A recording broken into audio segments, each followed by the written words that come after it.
శుక్లాంబరధరం విష్ణుం శశివర్ణం చతుర్భుజం ప్రసన్నవదనం ధ్యాయేత్ సర్వవిఘ్నోపశాంతయే. గురుర్బ్రహ్మా గురుర్విష్ణుః గురుర్దేవో మహేశ్వరః. గురుః సాక్షాత్ పరం బ్రహ్మ తస్మై శ్రీగురవై నమః. వ్యాసాయ విష్ణురూపాయ వ్యాసరూపాయ విష్ణవే నమో వై బ్రహ్మనిధయే వాసిష్ఠాయ నమో నమః. కూజంతం రామ రామేతి మధురం మధురాక్షరం ఆరుహ్య కవితాశాఖాం వందే వాల్మీకికోకిలం. శృతిస్మృతిపురాణానాం ఆలయం కరుణాలయం నమామి భగవత్పాదశంకరం లోకశంకరం. వాగర్ధావివ సంపృక్తౌ వాగర్ధప్రతిపత్తయే జగతః పితరౌ వందే పార్వతీ పరమేశ్వరౌ. సూక్తిం సమగ్రయతున స్వయమేవ లక్ష్మీః శ్రీరంగరాజమహిషీ మధురైఃకటాక్షైః.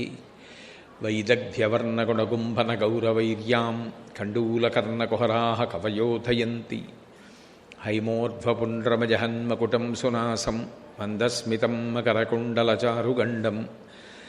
బింబాధరం బహుళదీర్ఘకృపాకటాక్షం శ్రీవేంకటేశముఖమాత్మని సన్నిధత్తాం. విమలపటి కమలకుటి పుస్తకరుద్రాక్షసస్తహస్తపుటి కామాక్షి పక్ష్మలాక్షి కలిత విపంచి విభాసి వైరించి. మనోజవం మరుతతుల్యవేగం జితేంద్రియం బుద్ధిమతాం వరిష్టం. వాతాత్మజం వనరయూధముఖ్యం శ్రీరామదూతం శిరసా నమామి. ఆపదామపహర్తారం దాతారం సర్వసంపదాం లోకాభిరామం శ్రీరామం భూయో భూయో నమామ్యహం. హరి ఓం. పరమేశ్వర స్వరూపైన సభకి నమస్కారం.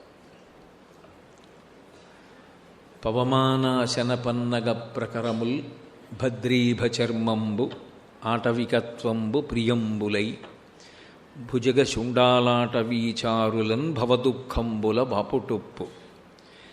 చలదిం పాటించి కైవల్యమిచ్చి వినోదించుటకేమి కారణమయా శ్రీకాళహస్తీశ్వర అంటాడు.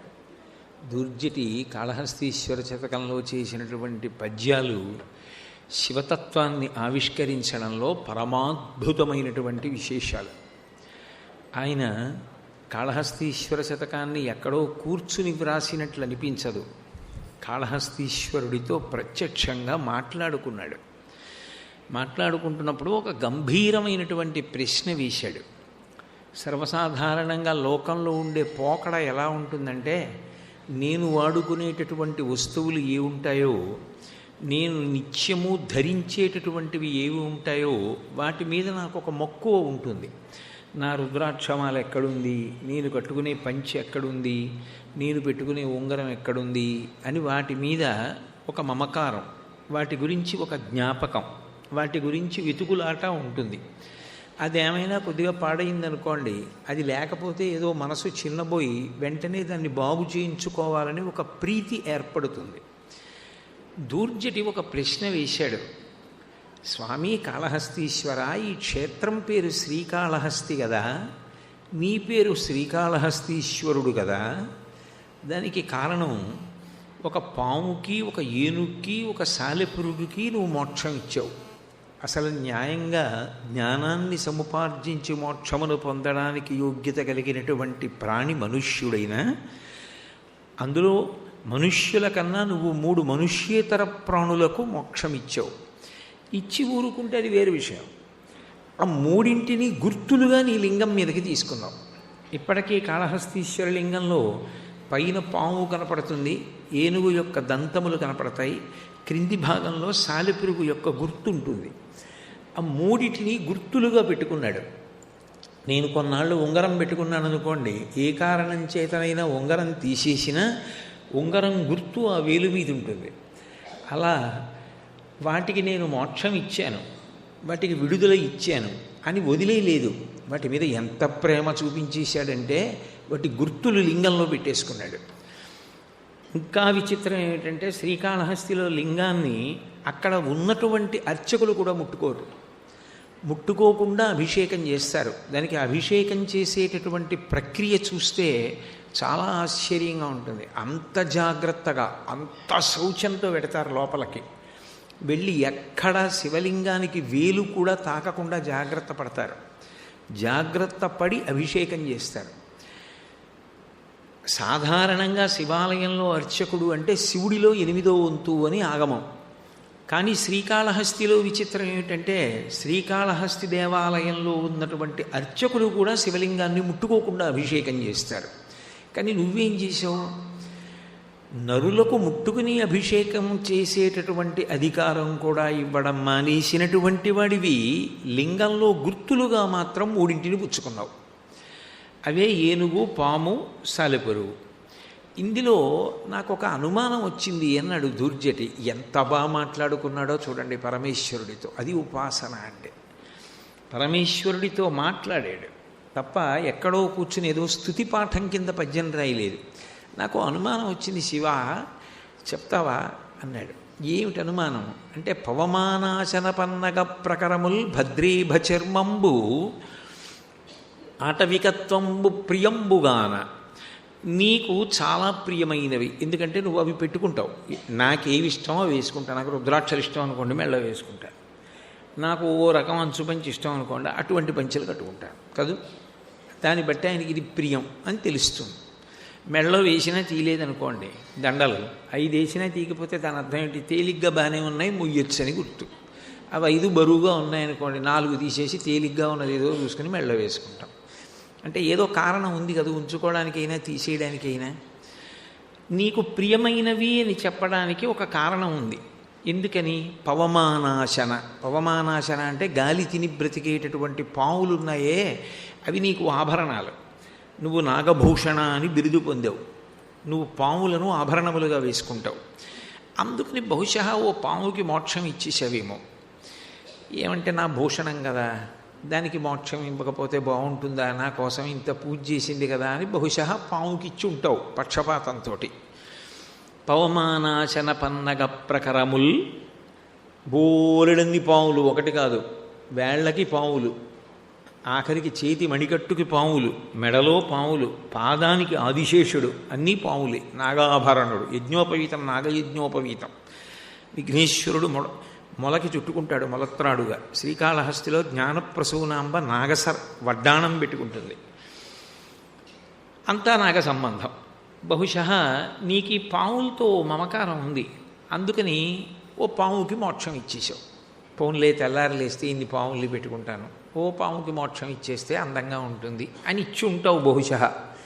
పవమానాచన పన్నగ ప్రకరముల్ భద్రేభ చర్మంబు. గజాసుర సంహారం చేసినప్పుడు ఆ ఏనుగు తోలు కట్టుకున్నావు. సరే, గజాసురుడు రాక్షసుడు, కాశీపట్టణాన్ని కూడా ధ్వంసం చేసే ప్రయత్నం చేశాడు. ఆయన ఏదో సామగానం చేశాడు, త్రిశూలం మీద పెడితే అనుగ్రహించావు, మోక్షం ఇచ్చావు. వాడికి ప్రత్యక్షంగా అడిగితే ఇచ్చావు. కానీ ఆయన ఒంటి చర్మం నీకు వస్త్రం అయింది కదా. రోజు ఆ వస్త్రం వంక చూసినప్పుడు ఏనుగు మీద ఓ ప్రీతి కలుగుతుంది. కలిగినప్పుడు పోన్లే ఓ ఏనుక్కి కూడా ఇచ్చేద్దాం అనుకున్నావు. అనుకుని ఒక ఏనుక్కి మోక్షం ఇచ్చావు. అక్కడికి సరిపోయింది. ఆటవికత్వంబు, నీకు అరణ్యాల్లో తిరగడం అన్నా అడవులన్నా చాలా ఇష్టం. ఒక్కొక్కడికి ఒక్కొక్కటి ఇష్టం. నదీ తీరం అంటే కొంతమందికి ఇష్టం, సముద్ర తీరం అంటే కొంతమందికి ఇష్టం, నగరంలో ఉండడం అంటే కొంతమందికి ఇష్టం, నీళ్లలోనే ఉండడం అంటే కొంతమందికి ఇష్టం. అదేంటండి చేపల్లో అలా ఉంటుందా అని మీరు అనుకుంటున్నారేమో. నాకు తెలిసిన వ్యక్తి ఒక ఆయన ఉన్నాడు. ఆయన ఏ కారణం చేతనైనా భూమి మీదకి వస్తే విలవిల్లాడిపోతుంటాడు. ఇలా ఎలా బ్రతుకుతారండి భూమి మీద అంటుంటాడు. ఆయన మెరైన్ ఇంజనీర్ గారు. ఆయన ఎప్పుడు సముద్రంలో తిరుగుతూ ఉంటాడు ఓడలో. అది ఆయనకి ఎంత అలవాటైపోయిందంటే ఆయన ఎప్పుడైనా ఇంటికి వస్తే నేను ఎప్పుడు వెళ్ళిపోతానా ఓడలో కానీ పరితపించిపోతూ ఉంటాడు. ఈ జనం ఏమిటి, అల్లరేమిటి, వాహనాలు ఏమిటి, రహదారులు ఏమిటి, హాయిగా ఉంటుందండి సముద్ర మధ్యంలో, ఏమీ ఉండదు, పైన ఆకాశం కింద నీళ్లు మధ్యలో మేము అంటూ ఉంటాడు. ఒక్కొక్కరికి ఒక్కొక్కటి అనురక్తి. అందుకని ఆటవికత్వంబు ప్రియంబులై ఆయన దారుకావనంలో తిరుగుతూ ఉండేవాడు భిక్షాటనమూర్తిగా.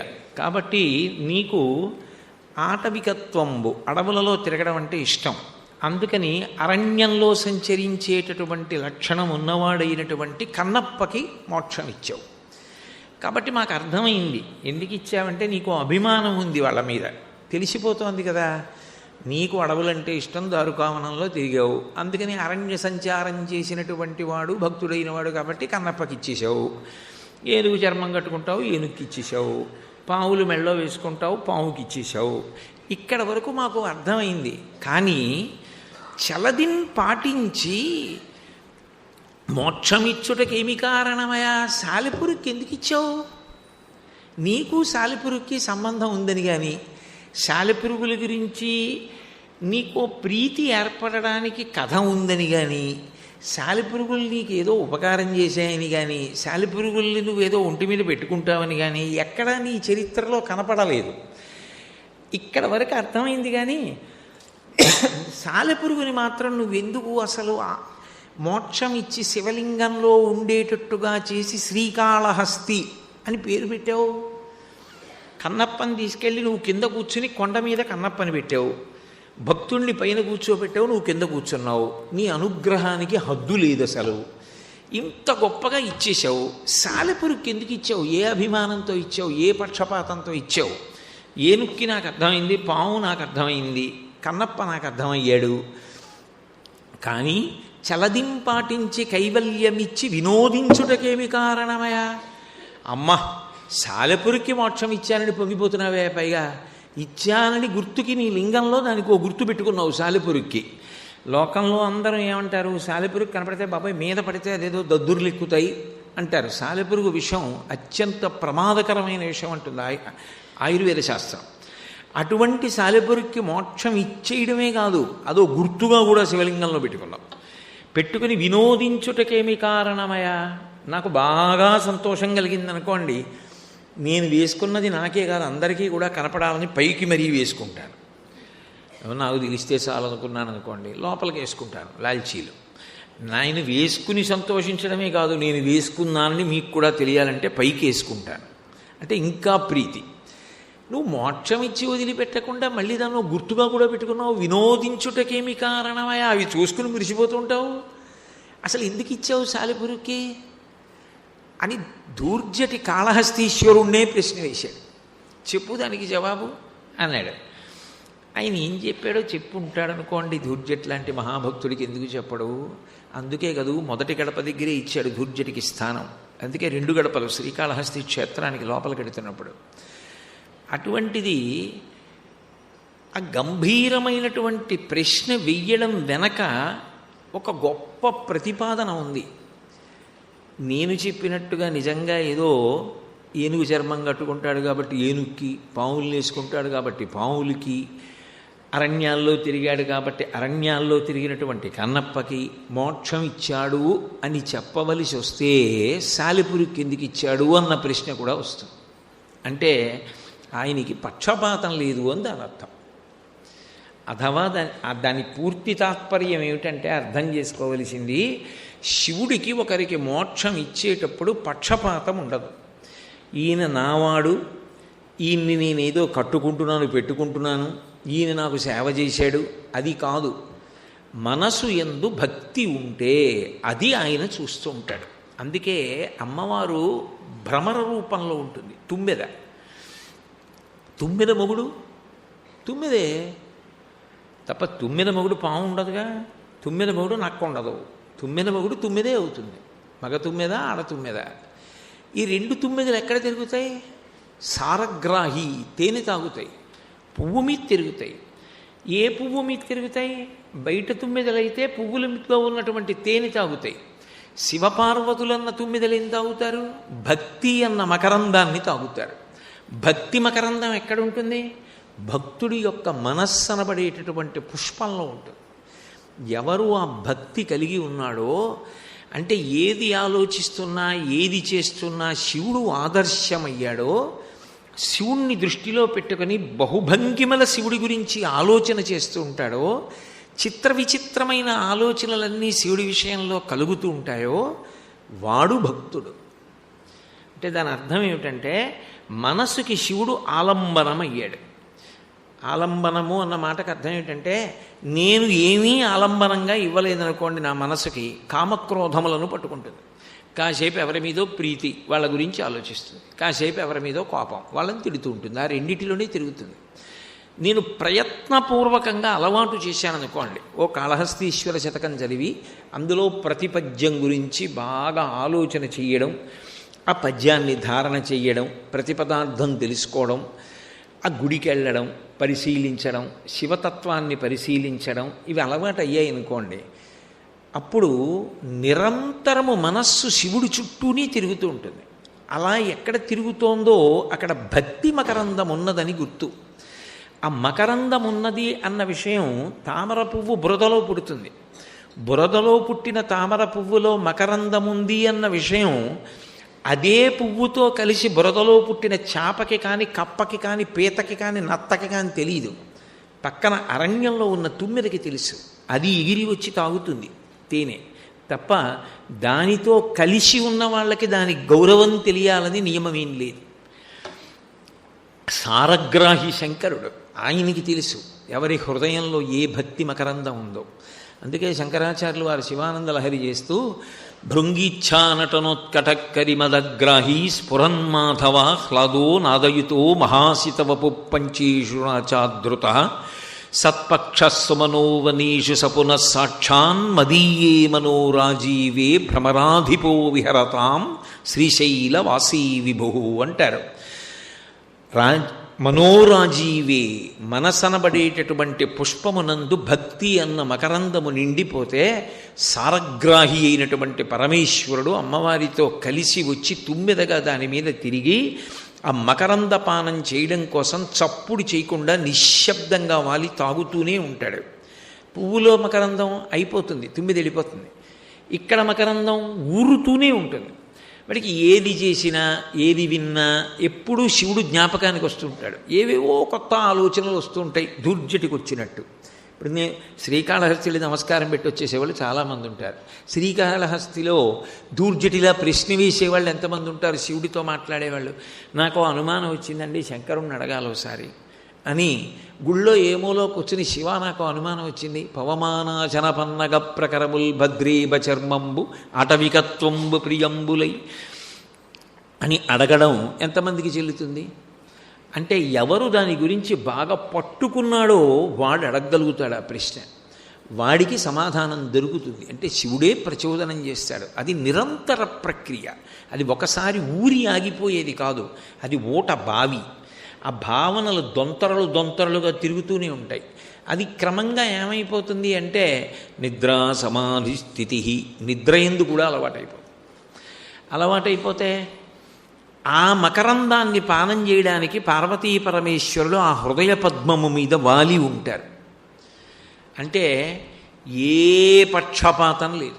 ఆయనకి కావలసింది ఏమిటంటే బాహ్యంలో పువ్వుని తెచ్చి శివుడి దగ్గర పెట్టడం వెనక ఉన్న తాత్పర్యం ఏమిటంటే చిట్ట చివరికి నీ మనోపుష్పాన్ని పెట్టడం నీకు రావాలి. వటుర్వా గేహీవా యతిరిపి జటీవా తదితరో నరోవా యక్కశ్చిద్భవతు భవకింతేన భవతి యదీయం హృత్పద్మం యది భవదీనం పశుపతే తదీయస్త్వం శంభో భవసి భవభారంచ వాసి. నరత్వం దేవత్వం నగవన మృగత్వం మశకత పశుత్వం కీటత్వం భవతు విహగత్వాది జననం సదాత్వత్పాదాబ్జ స్మరణ పరమానందలహరీ విహారాసక్తం చేద్రు దయమిహ కింతేన వపుష. ఆయన పాదపద్మముల యందు రమించగలగాలి. దానికి శివపూజ ఒక ఆధారభూమి. ఎందుకని? శివపూజలో మీరేం చేస్తారు? అనేక రకాలుగా మనస్సుకి ఆదేశములను ఇస్తూ ఉంటారు. నిజానికి కర్మేంద్రియములతో చెయ్యమని కాదు, కర్మేంద్రియాలతో చేస్తాడు అంతవరకే. కానీ నిజంగా చెప్పాలి అంటే భక్తికి శంకరుడు వశుడయ్యేది ఎక్కడ అంటే కేవలము ఆ మనసు నిలబడినప్పుడు ప్రసన్నుడవుతాడు. ఒక్క మాట నేను మీకు చెప్తాను. మీరు ఓ శివాలయంలోకి వెళ్ళారు, లేదు మీ పూజా మందిరంలోనే శివుడి మూర్తి ఉంది, ఆవాహయామి అన్నారు, ఆసనం సమర్పయామి, చాలు పూజ ఆగిపోవడానికి. ఇక పూజ అవల, ఆసనం సమర్పయామి అన్నాడు, కన్నుల నీరు కారిపోతూ అలాగే కూర్చున్నాడు. ఎందుకని అంటే పట్టుబట్ట కట్టుకుని వచ్చి మీరు ఇచ్చినటువంటి గొప్ప సింహాసనం మీద మానసికంగా కల్పించింది టీవీగా కూర్చుని ఆ కాలు పాదపీఠం మీద పెట్టుకొని ఒక కాలు మడిచి తొడ కింద పెట్టుకుంటే ఎడమ చేతి వైపుకి వచ్చి అమ్మవారు కూర్చొని ఆమె ఒక పాదాన్ని చాపి పీఠం మీద పెట్టి ఒక పాదాన్ని ఆమె తొడ కిందకి పెట్టుకుని కూర్చుంటే 2 పాదములు కనపడుతుంటే ఆ తెల్లటి పాదం ఎర్రటి పాదం ఆ గోళ్ళు వశిష్ఠాది మహర్షులు పొద్దున్న పూజ చేసినప్పుడు అలదినటువంటి గంధం ఆ లత్తుక పారాణి ఆ సువాసనలు ఆ పూజ చేసిన పువ్వులు నిర్మాల్యం ఇవన్నీ చూస్తూ ఆయన కూర్చున్నప్పుడు ప్రాతస్మరామి పరమేశ్వర బాహుదండాన్ ఖట్వాంగశూలహరిణాహ పినాకయుక్తాన్ గౌరీకపోలకు చరంజితపత్రరేఖాన్ సవర్ణ కంకణ మణిద్యుతిభాసమానాం.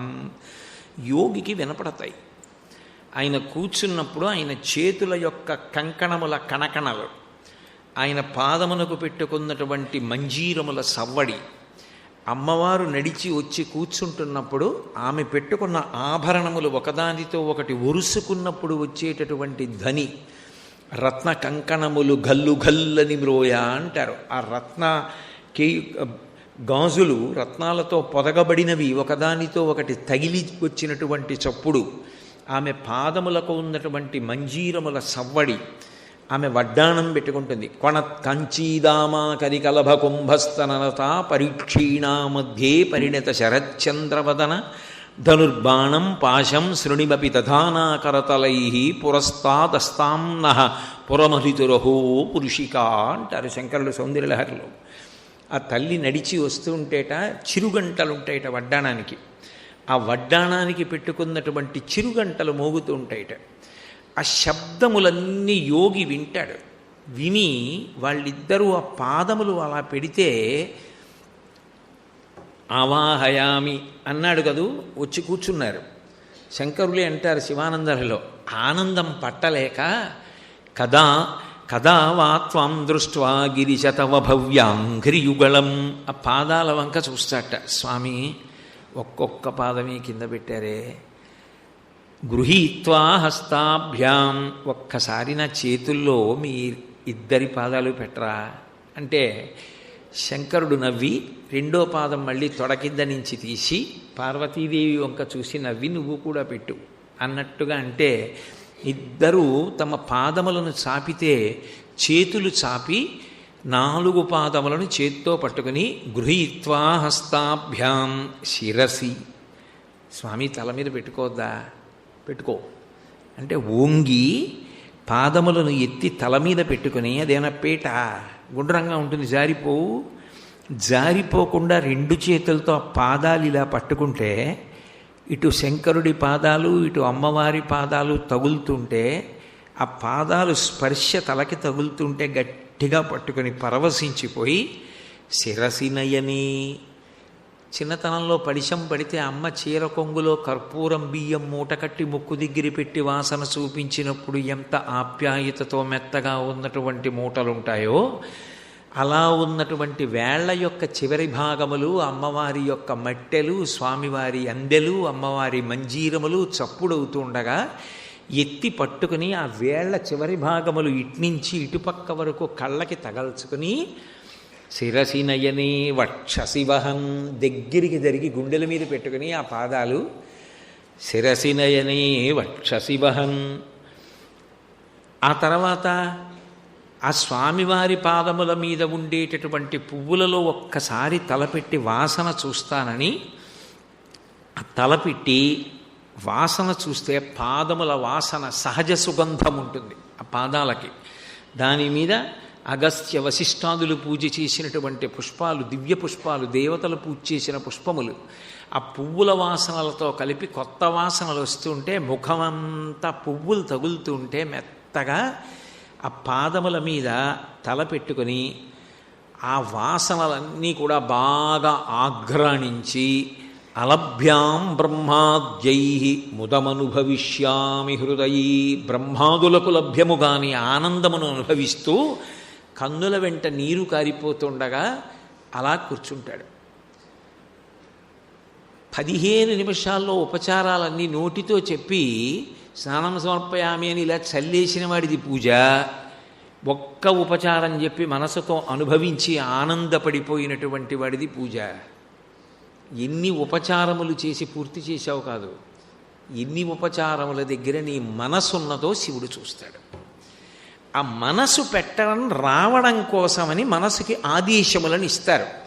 అది ఎవరికంటే, ఓ మనసా చూడు, పాదయోహో పాద్యం సమర్పయామి అన్నాను అనుకోండి, ఏదో తమలపాకుతో జల్లేయమని కాదు, వెంటనే నిజంగా అనుభవించగలిగితే శంకరాచార్యులు వారి సౌందర్యలహరిలో అంటారు, అమ్మా కదా వా త్వాం దృష్ట్వా అన్నట్టే, కదా కాళే మాత కదయ కలితాలక్తకరసం పిబేయం విద్యార్థీ తవ చరణ నిర్ణీజల జలం ప్రకృత్యా మూకానామపి చ కవితా కారణతయా కథా దత్తే వాణి ముఖకమలతాంబూలరసతాం అంటారు.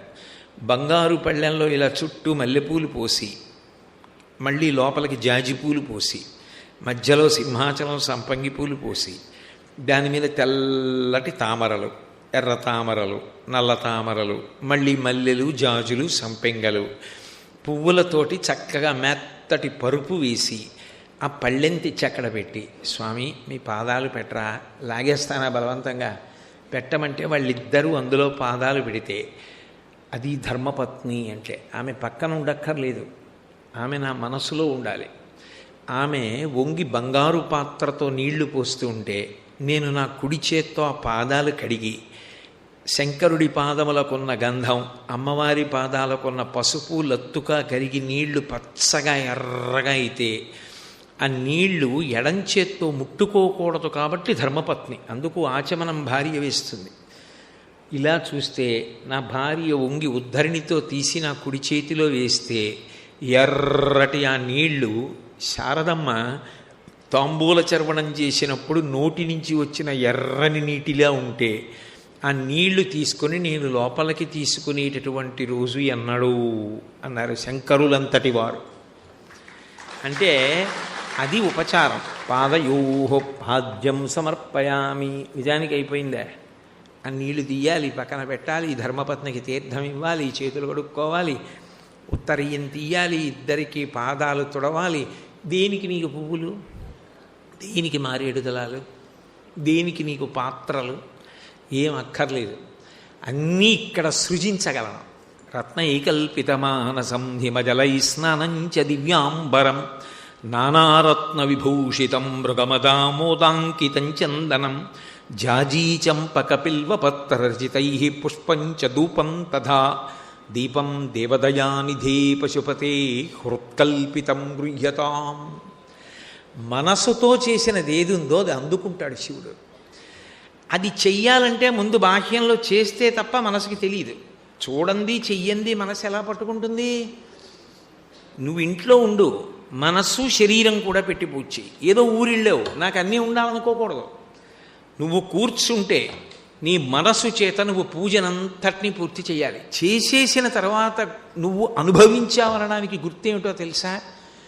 నువ్వు కుర్చీలోంచో ఆసనం నుంచో లేస్తే నీకే ఏదో అనుభూతి పూజామందిరంలో ఉన్నట్టు, నువ్వు పూజ అంత చేసినట్టు, అంత నిర్మాల్యం ఉన్నట్టు, ఏది అవన్నీ ఏవి అని నీకే అదోలా అనిపించాలి.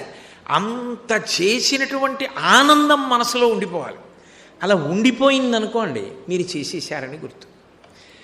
అది కావాలి శివుడికి. అది చూస్తాడు తప్ప ఇది విగ్రహమని చేసిన వాడికి విగ్రహమే ఆయన. ఇది నీదిచ్చిన విగ్రహమే కాశీ నుంచి, ఇది నేను ప్రతిష్ఠించిన లింగమే అన్నవాడికి అదంతే. కాదు, ఆయన శంకరుడు అన్నవాడికి ఆయన శంకరుడు. ఆయన చూసేది ఎప్పుడు భావాన్ని చూస్తాడు. ఆయనైనా అంతే, ఆవిడైనా అంతే. అందుకే భావనామాత్ర సంతుష్టాయై నమో నమః. అటువంటి భక్తి ఉన్నదనుకోండి, అటువంటి వాడు ఎంత పూజ చేశాడు అంటే, సౌందర్యలహరిలో శంకరులు అన్నారు సకుర్ణత్వానత్వా అన్నారు. శారదమ్మ విషయంలో ఆయన ఒక మాట అన్నారు. శారదాదేవి దగ్గరికి వచ్చి ఆ భక్తి ఉన్నవాడు ఎన్ని మాటలు నమస్కారం చేయాలి అన్నారు. వాడు ఒక్క మాట చేస్తే చాలా. సకృన్నత్వా నత్వా కథమివ సతాం సన్నిధదతే మధుక్షీరద్రాక్ష మధురి మధురీణా ఫణితయ. వాడికి అంతటి వాగ్వైభవాన్ని ఇచ్చేస్తుంది ఆవిడ. ఎందుకని? ఆయన భక్తి తత్పరుడు. ఆ భక్తికి ఆ తల్లి ఒక్క నమస్కారానికి ప్రసన్నురాలైపోతుంది. భక్తి మనోజనితం, మనసులో ఉండాలి భక్తి అన్నది. బాహ్యమునందు ప్రకటనమయ్యేది కాదు. ఏ పూజ చేసినప్పుడో మాటల ఎందో నడబడి ఎందో ప్రకటనమవుతుంది. కానీ ఆ భక్తి అనబడేటటువంటి తేనె నిండినటువంటి మనఃపుష్పములు కలిగినటువంటి భాగవతోత్తముల యందు ఇద్దరు సారగ్రాహులై పార్వతీ పరమేశ్వరులు భ్రమరాంబాపతి అయిన మల్లికార్జునుడై విహరించి ఆ పువ్వు ఎందే వాలి కాపరం ఉంటారు. అంటే ఆయన ఎవరు? ఆయన నడిచి వెళ్ళిపోతున్న దేవాలయం, ఆయనలో పార్వతీ పరమేశ్వరులు ఉన్నారు. అది శివభక్తికి ఉన్నటువంటి గొప్పతనం. అయితే శివుడి యందు ఉన్నటువంటి గొప్పతనం ఏమిటంటే, ఆ భక్తి ఉన్నవాడు ఒక రోజున ఏమీ చేయలేదు మానసికంగా కూడా. అలా కూర్చుని సూర్యుడి వంక చూశాడు పొద్దున్న. ఇది శాస్త్రం అంగీకరించిన విషయం నేను చెప్తున్నది. ఏ మూర్తి లేకపోతే ఇలా చెయ్యొచ్చు అంది. పొద్దున్నే వెళ్ళి సూర్యుడి వంక చూశాడు. చూస్తూ తన ఇంట్లో చేసే పూజని ఊహ చేశాడు. శివ శివ శివ అని వెళ్ళిపోయాడు. సరిపోయిందంతే అన్నాడు. పైగా వాళ్ళ విషయంలో ఏమన్నారో తెలుసా? దూర్జటే చెప్పాడు అది. గ్రహదోషంబులు దుర్నిమిత్తములు నీ కళ్యాణ నామంబు ప్రత్యహమున్ పేర్కొను ఉత్తమోత్తముల బాధింపంగా చాలునే, దహనం కప్పక చాలునే శలభ సంతానంబు, నీ సేవ చేతి హతక్లేశులు కారు కాకమనుదుల్ శ్రీకాళహస్తీశ్వర. శివ, నువ్వేమడిగావు? నీ నామము చాలు. శివ అంటే చాలు. పవి పుష్పంబగు వద్ది మంచగు ఆకూపారం భూమిస్థలంబగు శత్రుండతిమిత్రుడవు విషము దివ్యాహారమవు నిన్నగా అవనీమండలి లోపలన్ శివ శివిచ్ఛాభాషణోల్లాసకిన్ శివ నీ నామము సర్వవశ్యకరమౌ శ్రీకాళహస్తీశ్వర. ఇప్పుడు అప్పుడు అని కాదు, శివనామము ఎప్పుడూ చెప్పవచ్చు. ఆ నమ్మకం ఉండి శివనామం పట్టుకున్నవాడు ఉంటాడే, ఆ నామం ఒక్కటి చాలు, వాడి దగ్గరికి యముడు కూడా రాడు. మార్కండేయుడల్లా కిన్నో మృత్యుక్కరిష్యతి అన్నాడు. దాన్ని ఏం చేస్తాడన్నాడు. హతక్లేశులు కారు కాకమనుదుల్ శ్రీకాళహస్తీశ్వర. గ్రహదోషంబులు దుర్నిమిత్తములు, జాతకాలు ఎలా ఉన్నాయినా ఉండనివ్వండి, గ్రహాలు ఎలాగైనా తిరగనివ్వండి, నిమిత్తములు ఎలాగైనా ఉండనివ్వండి, శివుడు ఉన్నాడని నమ్మి నామం పట్టుకున్న వాడి విషయంలో పని చేయడానికి వీల్లేదు. అందుకే నవగ్రహాలు ఆయనకి కవచమై ఉంటాయి శ్రీకాళహస్తిలో. అటువంటి శివభక్తుణ్ణి చెనకడం ఎలా సాధ్యం? అందుకే నేను ప్రత్యక్షంగా వ్యక్తిగతంగా జీవితంలో ఒకరి విషయంలో చూశా. ఒకరి జాతకం చూసి ఆశ్చర్యపోయాడు జ్యోతిష్కుడు. భయంకరమైన స్థితిలో ఉండాలి ఈ జాతకుడు, ఎవరితను అని అడిగాడు. ఆయన శుభ్రంగా ఉన్నాడు. అసలు ఆయనకి జాతకం ప్రకారం అయితే భార్య వెళ్ళిపోవాలి.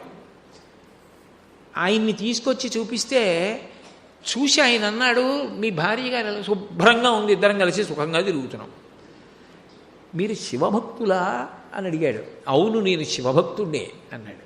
అది సంగతి అని మూసి జాతకం ఇచ్చేసాడు. శివానుగ్రహం శివానుగ్రహమే. గ్రహములను శాసించగలడు ఆయన. లేకపోతే ఈశ్వరత్వం ఎలా ఉంటుంది? గ్రహములు ఫలితాన్ని ఇస్తాయి, కానీ గ్రహములను శంకరుడు శాసించగలడు. శాసించి భక్తుణ్ణి అనుగ్రహించగలడు. మార్కండేయుడికి ఆయుర్దాయం ఇవ్వాల, ఆయన ఏది చేయలేడు, ఏదైనా చేయగలడు శివుడు. అయితే ఆ భక్తి కావాలి. ఆ భక్తి ఉన్న వాళ్ళకి ఎంత సులభుడో. నమో నేధిష్టాయ ప్రియదవదవిష్టాయ చ నమో. కావాలంటే ఉన్నాడు, లేడంటే లేడు అని ఓ విచిత్ర భక్తి ఉంటుంది కొంతమంది ఎందు. శివుడు తింటాడు ఏంటండి, మెట్ట వేదాంతం. తింటాడని నువ్వు నమ్మి మనసులో అనుకుంటే చాలా. ఆయన చూపుల చేత తింటాడు. ఆయన నోటితో తినక్కర్లా, చూపులతో చూసి తింటాడు. అది ఈశ్వర శక్తి. చూపు చూస్తాడు అంటుంది శాస్త్రం.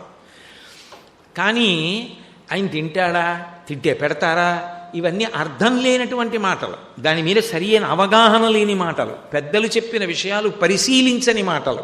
లేకపోతే ఋషులు నైవేద్యాన్ని షోడశోపచారాల్లో ఎందుకు పెట్టారు? నీ అంత తెలివితేటలు వాళ్ళకి లేక, నీకున్న మెట్ట వేదాంతం వాళ్ళకి తెలియక.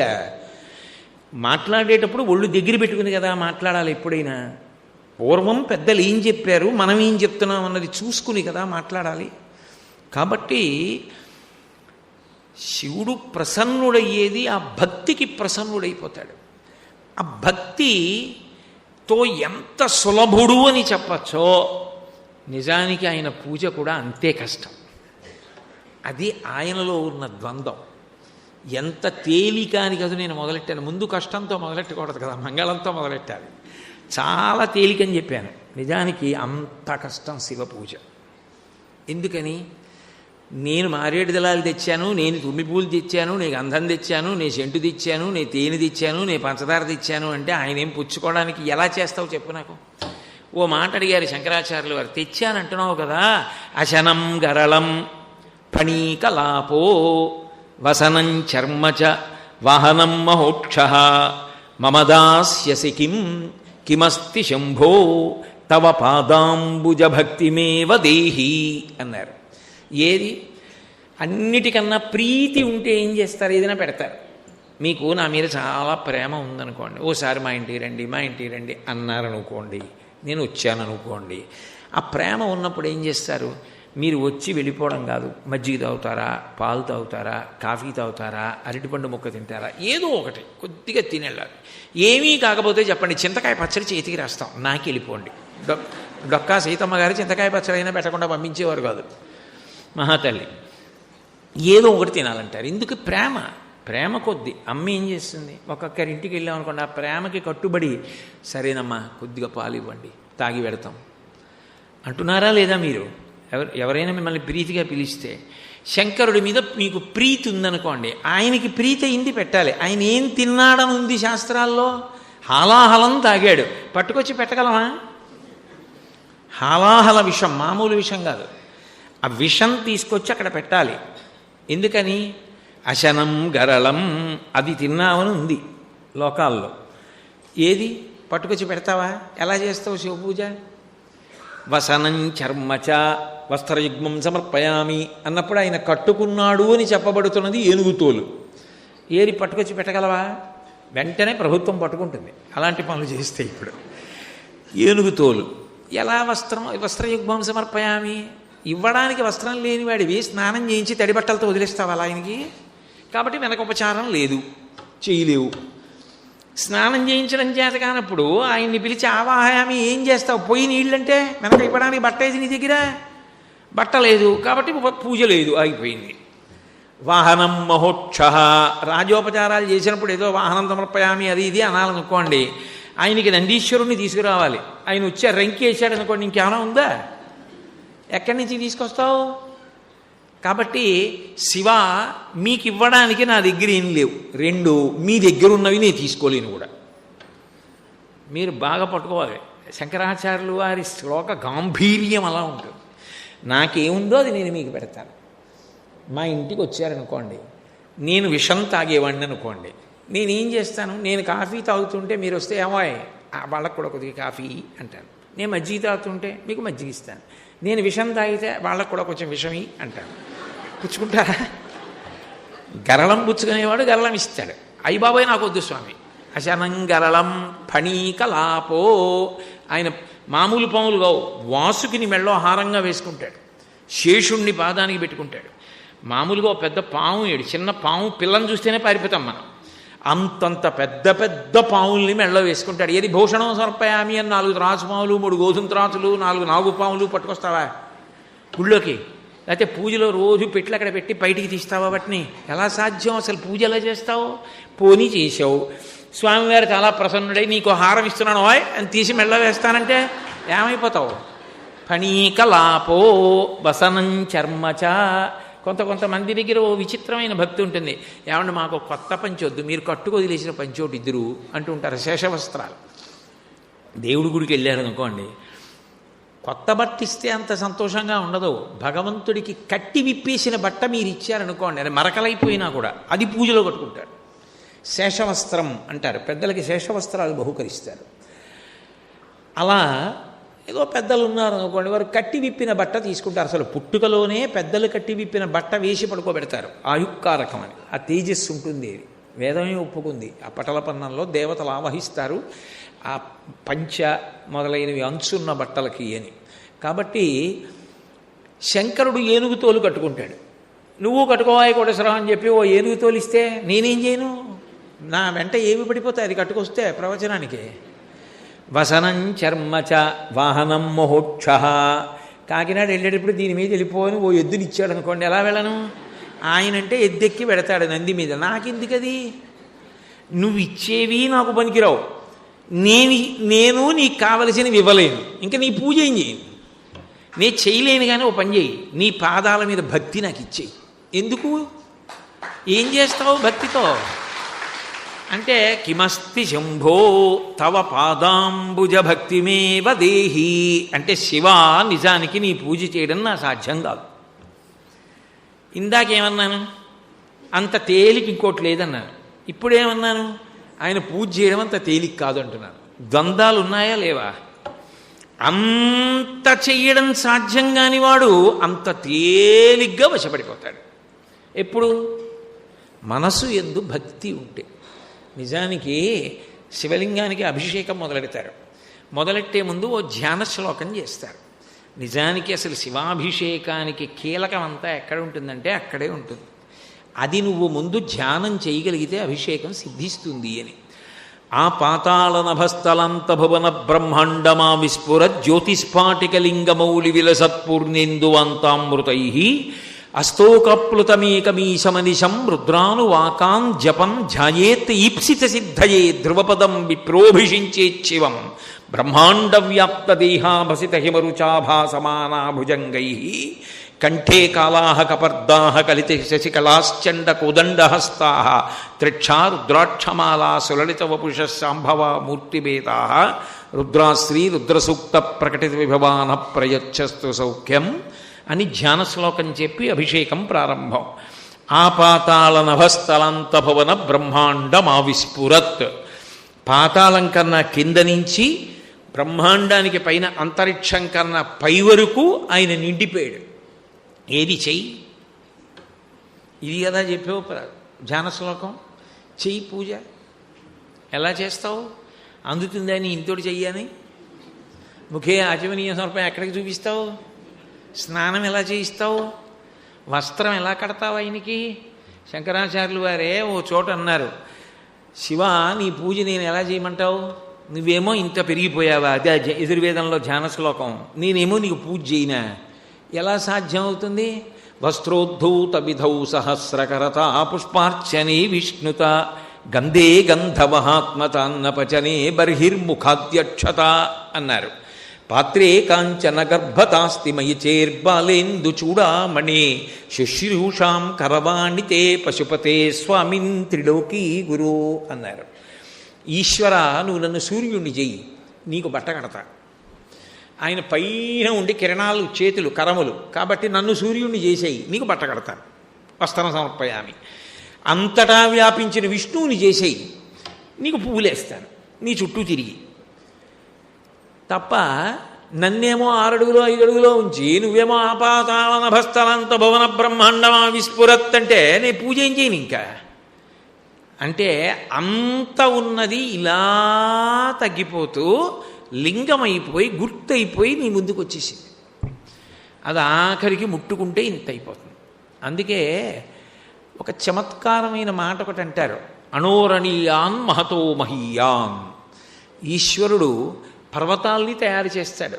ఆయన పర్వతాల్ని చెక్కినప్పుడు పెద్ద పెద్ద పర్వతాల్ని చెక్కినప్పుడు హిమవత్ పర్వతం లాంటి దాన్ని ఆ పర్వతాన్ని చేయడానికి పర్వతం కన్నా పెద్దవాడుగా నిలబడి అంతంత పెద్ద పెద్ద పనిముట్లు పట్టుకుని చేస్తాడు. అదే పరమేశ్వరుడు ఒక చీమని తయారు చేయాలి. ఆ చీమకు కన్నెట్టాలి, దానికి ఒక తల ఎట్టాలి, అందులో మెదడెట్టాలి, దానికి ఆలోచన ఉండాలి, దానికి ఒక కాలు కూడా కాదు రైలుకి చక్రాల్లో బోళ్ళని కాళ్ళు ఉండాలి. అవన్నీ వరుస క్రమంలో నడవడానికి పనికి రావాలి. అప్పుడు ఉలి ఎంత ఉండాలి? చీమకి కళ్ళెట్టేటప్పుడు ఆ కళ్ళు బాగా నొక్కి అంత బాగా పెట్టడానికి ఎంత చిన్న ఉలి ఉండాలి.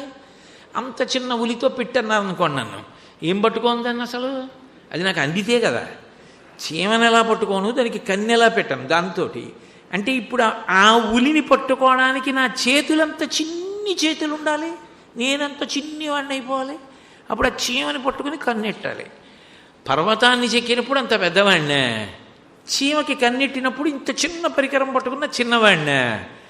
శివ, అసలు నీ సాధనాలు ఒకసారి చూపించబోయే చాలు, నిన్ను తర్వాత సంగతి అన్నాడు. అది శివుడంటే. ఆయన అంత గొప్పగా విశ్వాన్ని చెక్కగలడు, అలా పెరగగలడు, అలా తరగగలడు. అంత నిండిపోయినవాడు అలా తరిగిపోయి తరిగిపోయి తరిగిపోయి వచ్చేసి నీ ముందుకి లింగంగా వచ్చి నిలబడ్డాడు. ప్రదోషకాలంలో మాసశివరాత్రి వేళ వెళ్ళి నిలబడ్డారనుకోండి, శివ అంతటా నిండిపోయావు. ఒకసారి దూర్జటే కాళహస్తీశ్వర శతకం కాదు, కాళహస్తి మహాత్మ్యమునందు ఒక మాట అన్నాడు. ఉదయగ్రావము పానవట్టము అభిషేకోద ప్రవాహంబు వార్ధి ధరిధ్వాంతము ధూపధూమము జలద్దీప ప్రభారాజి కౌముది తారానివహంబులు అర్పిత సుమంబులుగా తమోదూత సౌఖ్యదమై సీత గభస్తి బింబ శివలింగం బొప్పె ప్రాచీదిశన్ అన్నాడు. ఆయన ప్రదోష వేళలో శివార్చన చాలా శక్తివంతం కదూ. ప్రదోష వేళలో శివదర్శనం చేస్తే అందరి దేవతల దర్శనం చేసేసినట్టే.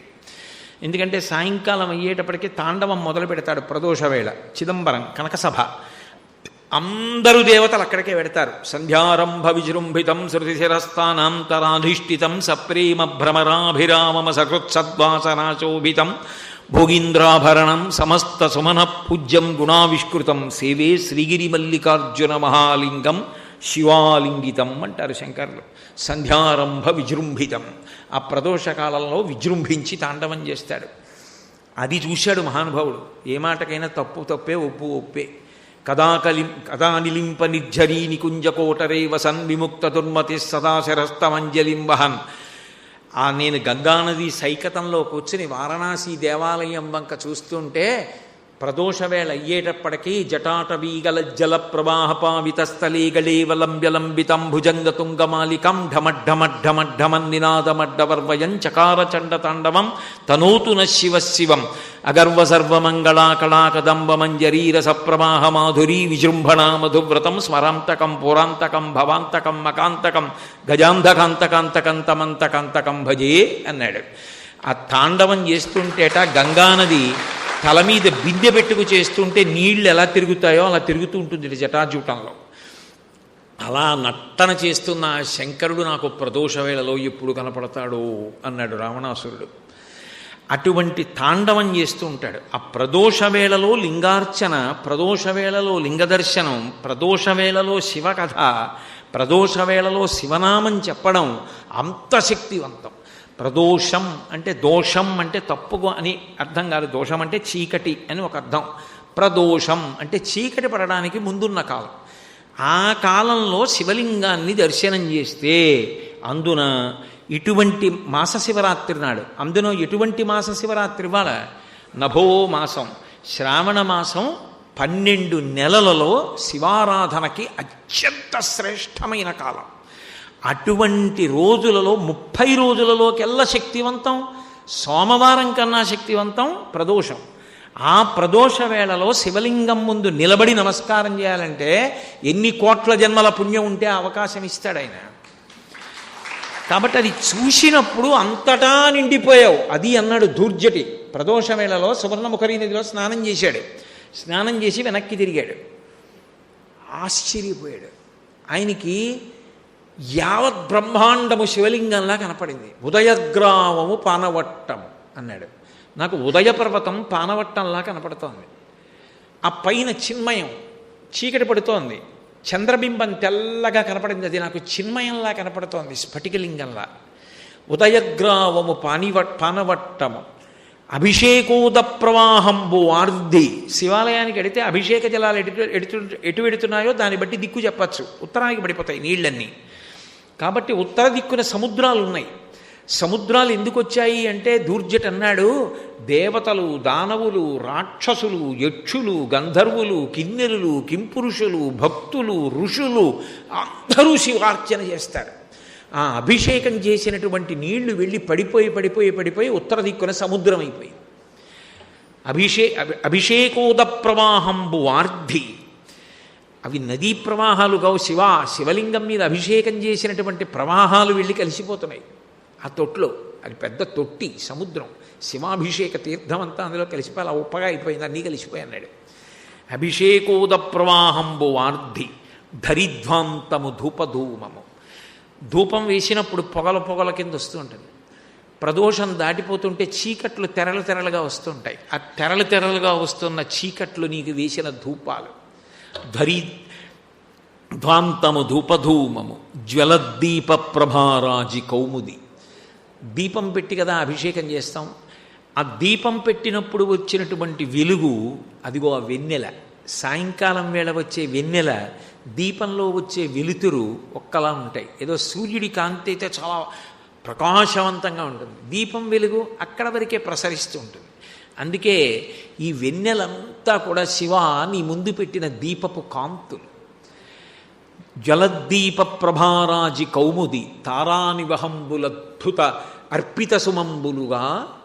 ఆకాశంలో ఉన్నటువంటి బంగారు తారకలు, ఆ నక్షత్రాలు మెరుస్తున్నాయే, అవన్నీ అందరూ తీసుకొచ్చి బంగారు పువ్వులు అన్నీ పూజ చేస్తున్నారు. ఇలా వేస్తుంటే శివలింగం మీద పైన తళుక్కుమన పువ్వులు కనపడుతున్నాయి. ఓం నిధనపతయే నమః, ఓం నిధనపతాంతికాయ నమః అని చేస్తుంటే ఇంతమంది అన్ని దిక్కులా నిలబడి ప్రదోషంలో చేస్తుంటే బంగారు పువ్వులు ఎగిరి కనపడుతున్నాయి. అవే తారకలు ఆకాశంలో, అవి నక్షత్రాలు. తారానివహంబుల అర్పిత సుమంబులుగా తమోదూత సౌఖ్యదమై శీతగభస్తి బింబ శివలింగం బొప్పె ప్రాచీదిశన్. అది సమస్త సౌఖ్యములను ఇవ్వగలిగినటువంటి చిన్మయమైనటువంటి చంద్రుడు పైన శివలింగానికి ఉండేటటువంటి చిన్మయంగా నాకు ఈ బ్రహ్మాండం అంతా ఒక శివలింగంలా కనపడుతోంది. ఇంకా నేను శివాలయంలోకి వెళ్ళను, ఈ బ్రహ్మాండమే ఒక శివలింగమని నీ రూపంపు తలంపగా తుది మొదల్నేగాన నీవైనచో రారమ్మని అంచు చెప్పవు. అసలు శివ నీకు తొదెక్కడా మొదలెక్కడా నాకు అర్థం కావట్లా. పోనీ నువ్వు రావోయి చెప్తాను అన్నావు, ఏం చేయమంటావు? ఏం మాట్లాడుకున్నాడండి. ఎందుకో ఇవాళ మొదలెట్టడం దూర్జడితో మొదలెట్టాను, ఆ దూర్జడి మీదకే వెళ్ళిపోతుంది పద్యాలని. కాబట్టి అది ఆర్తి, అది దర్శనం, అది ఆనందం, సంతోష తరంగం. అంతటా బ్రహ్మాండమంతా నిండిపోయి కనపడ్డాడు శివుడు. అప్పుడు ఇంక పూజే ఉంది, అయిపోయిన పూజ చూశాడు. అంటే నిజానికి ఆయన పూజ చేయడం అంత కష్టం, ఆయన పూజ చేయడం అంత తేలిక. రెండూ భిన్నాలే. ఎప్పుడు తేలిక? మనసులో భక్తి ఉంటే ఇంత లింగమై వచ్చి కూర్చుంటాడు. ఇది ఏదంటే అదే లింగం. నీ రూపంబు తలంపగా తుది మొదల్నే కానా అన్నట్టే అదే ధూర్జటి ఓ మాట అన్నాడు. నిన్నే రూపముగా తలంతు మదిలో నీ రూపు మోకాలో స్త్రీచన్నో కుంచమో మేకపింటికయో. ఒక మేకలు మేపేటటువంటి వ్యక్తి ఆర్తి పొందాడు శివారాధన చెయ్యాలని. మేక పెంటికలు విసర్జించింది, అందులో ఓ పెంటిక దొల్లుకుంటూ వస్తే అది అతనికి శివలింగంలా కనపడింది. మేకపాలతోటి దాంట్లో శివుణ్ణి చూసి శివ శివ శివ శివ శివ శివ శివ అంటూ పూజ చేశాడు. పూజ చేస్తే అందులోంచి కాటము నుంచి ఆవిర్భవించాడు. కాటేశ్వరుడు మోటుగా ఉందని కోటేశ్వరుడు అయ్యాడు. కాబట్టి ఒక మేక పెంటికలోంచి వచ్చాడు. నీ రూపం ఏదని నేను చెప్పను. నీకు ఆ భక్తి ఉందా? ఇంత లింగంలో ఉన్నాడు, నీకు అది లేదా? నమో నీధిష్టాయ ప్రియదవదవిష్టాయ చ నమో. అంత సంతోషంగా దూరంగా ఉంటాడు. నీకుందా? అంత సంతోషంగా దగ్గరగా ఉండి తీసుకుంటాడు. భక్తి ప్రధానం. ఆయన యందు మనసు రమించడం ప్రధానం. ఆయన చేసే ఉపకారములు స్మరణకి రావడం ప్రధానం. అందుకే శివానుగ్రహమునందు, శివతత్వమునందు విశేషమేమి అంటే ఆయనకి పక్షపాతాలు ఏమి ఉండవు. మన మనసు భక్తితో నిండి ఉన్నదా, దానికి పూజ ఆలంబనము. పూజ అనేటటువంటిది ఒక అభ్యాసము. చిన్నతనంలో వాళ్ళు నేర్చుకుంటాడు, ఇంకెప్పుడు అలా దిద్దుకుంటూ కూర్చుంటాడు. ఆ పలకలో దిద్దుకుంటూ కూర్చోడు. ఒక స్థాయికి వెళ్ళిపోయిన తర్వాత చాలా గొప్ప విద్వాంసుడైపోయాడు, కానీ వాళ్ళు నేర్చుకోకుండా విద్వాంసుడు కాడు. అలాగే పూజ అనేటటువంటిది అంతటా ఈశ్వరుణ్ణి చూడడం అలవాటు కావడానికి, అభ్యాసం కావడానికి, శివభక్తితో మనసు నిండిపోవడానికి ఎప్పుడు కావాలనుకుంటే అప్పుడు ఇక్కడే కాసి ఇక్కడే క్షేత్రములను అన్నింటినీ చూడగలిగిన సమర్థత కలగడానికి అది అనుగ్రహాన్ని ఇస్తుంది. ఆ పూజ ఆ శక్తిని ఇస్తుంది. దాని కొరకు పూజ చేస్తారు తప్ప మనసు లేని పూజ పత్రి చేయటం. దానివల్ల ఉపయోగం ఏముంది?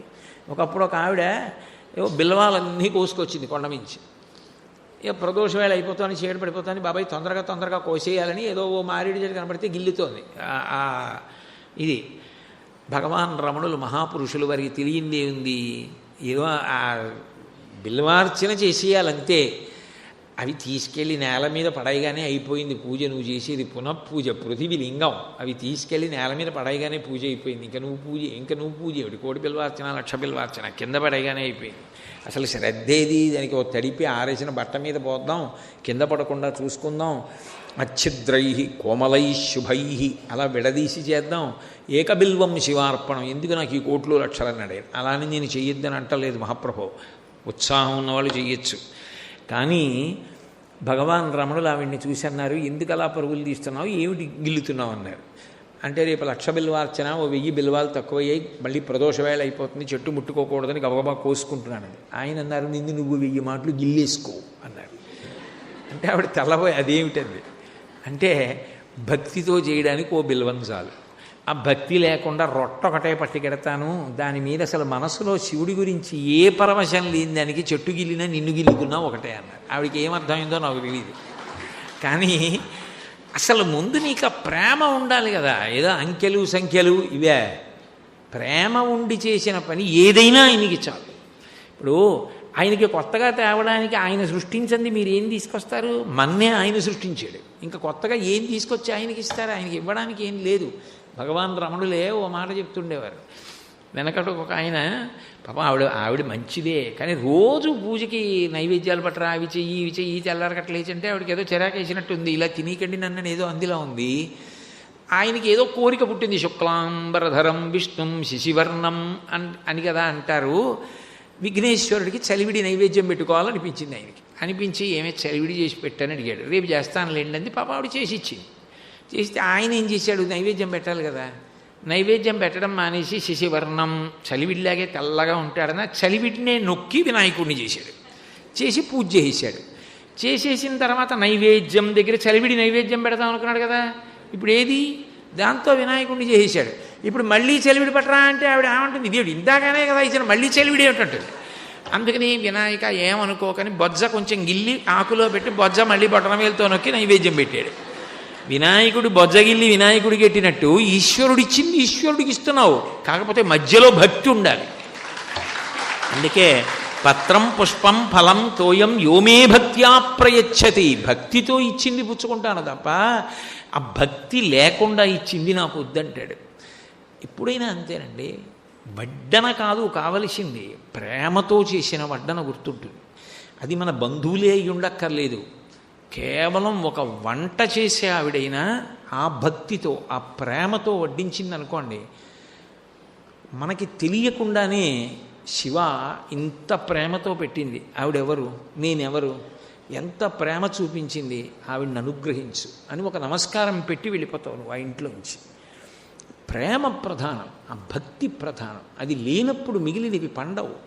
మన యందే పండనప్పుడు భగవంతుని యందు ఎలా పండుతుంది? ఆ ప్రేమ ఉందనుకోండి, ఆయన నువ్వు ఏం చేశావన్నది చూడ్డవు, ఆ ప్రేమతో చేసింది తీసుకుంటాడు. ఆ ప్రేమ కావాలి. అదే ప్రేమకు మారు పేరే భక్తి అంటారు.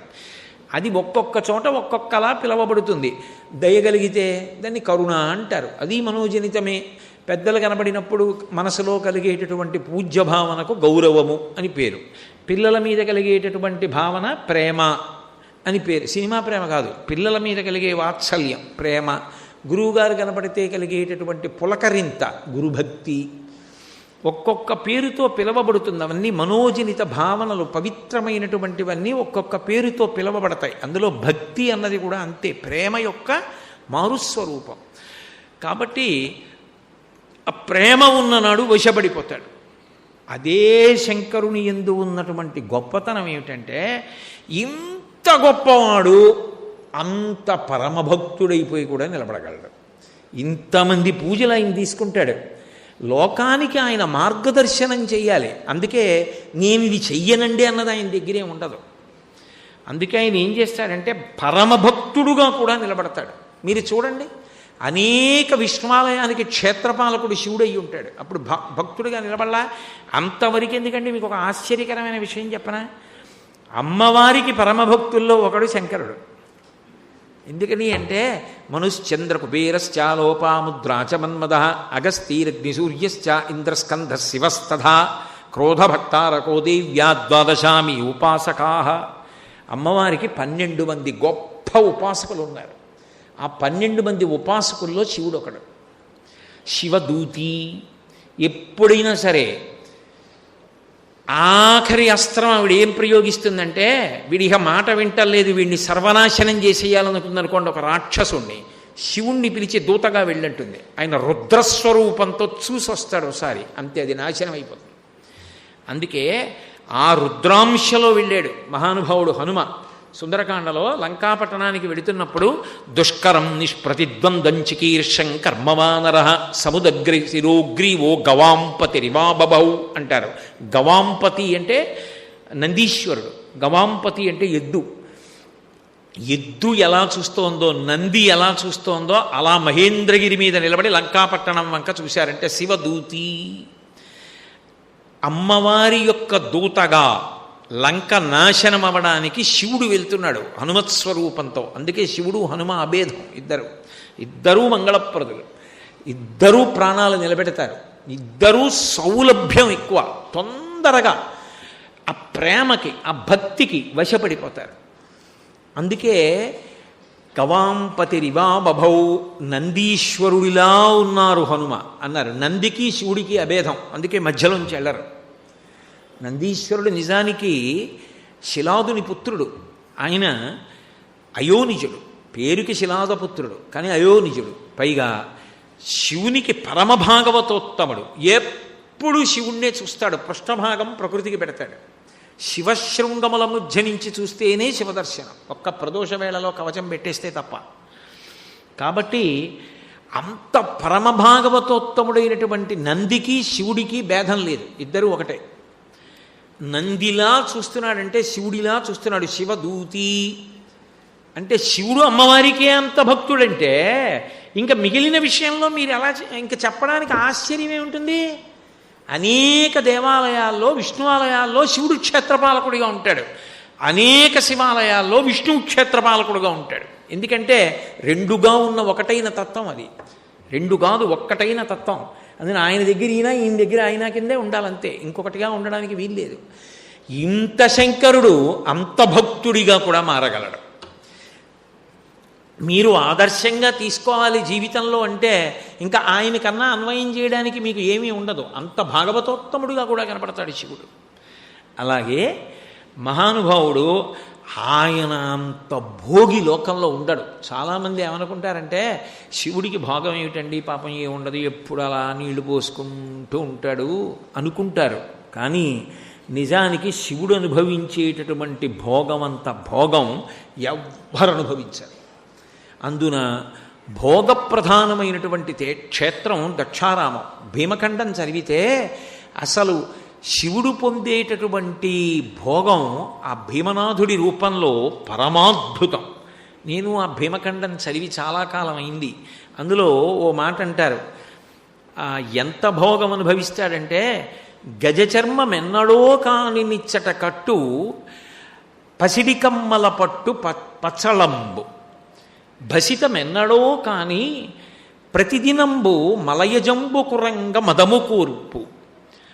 అలాగే నిడుద పాములరాజు తొడవులెన్నడో కాని తారహారంబు నిత్యము ధరించు నృకరంక రుండమాలెన్నడో కాని ధరించు కల్హార దామమిపుడు కాట నడచక్కి ఎన్నడో కాని దక్షవాటిక స్వర్ణ సౌధముల మీద నుండు పిశాచుల నిన్నడో కాని ఇందువదలన నెల్లకాలంబు తలచు భీమేశ్వరుండు అంటారు శ్రీనాథుడు భీమఖండంలో పద్యం.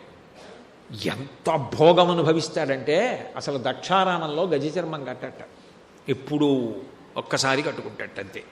మరి ఏం కట్టుకుంటాడు అంటే అసలు మామూలు పంచే కట్టట, క్షీరసాగర మథనంలో వచ్చిన నురుగు ఎలా ఉంటుందో అటువంటి పట్టుబట్ట మీద బంగారపు తీగలతో జరీ చేస్తే దాన్ని గజచర్మమెన్నడో కాని ఇచ్చట కట్టు పసిడి కమ్మల పట్టు పచ్చలంబు.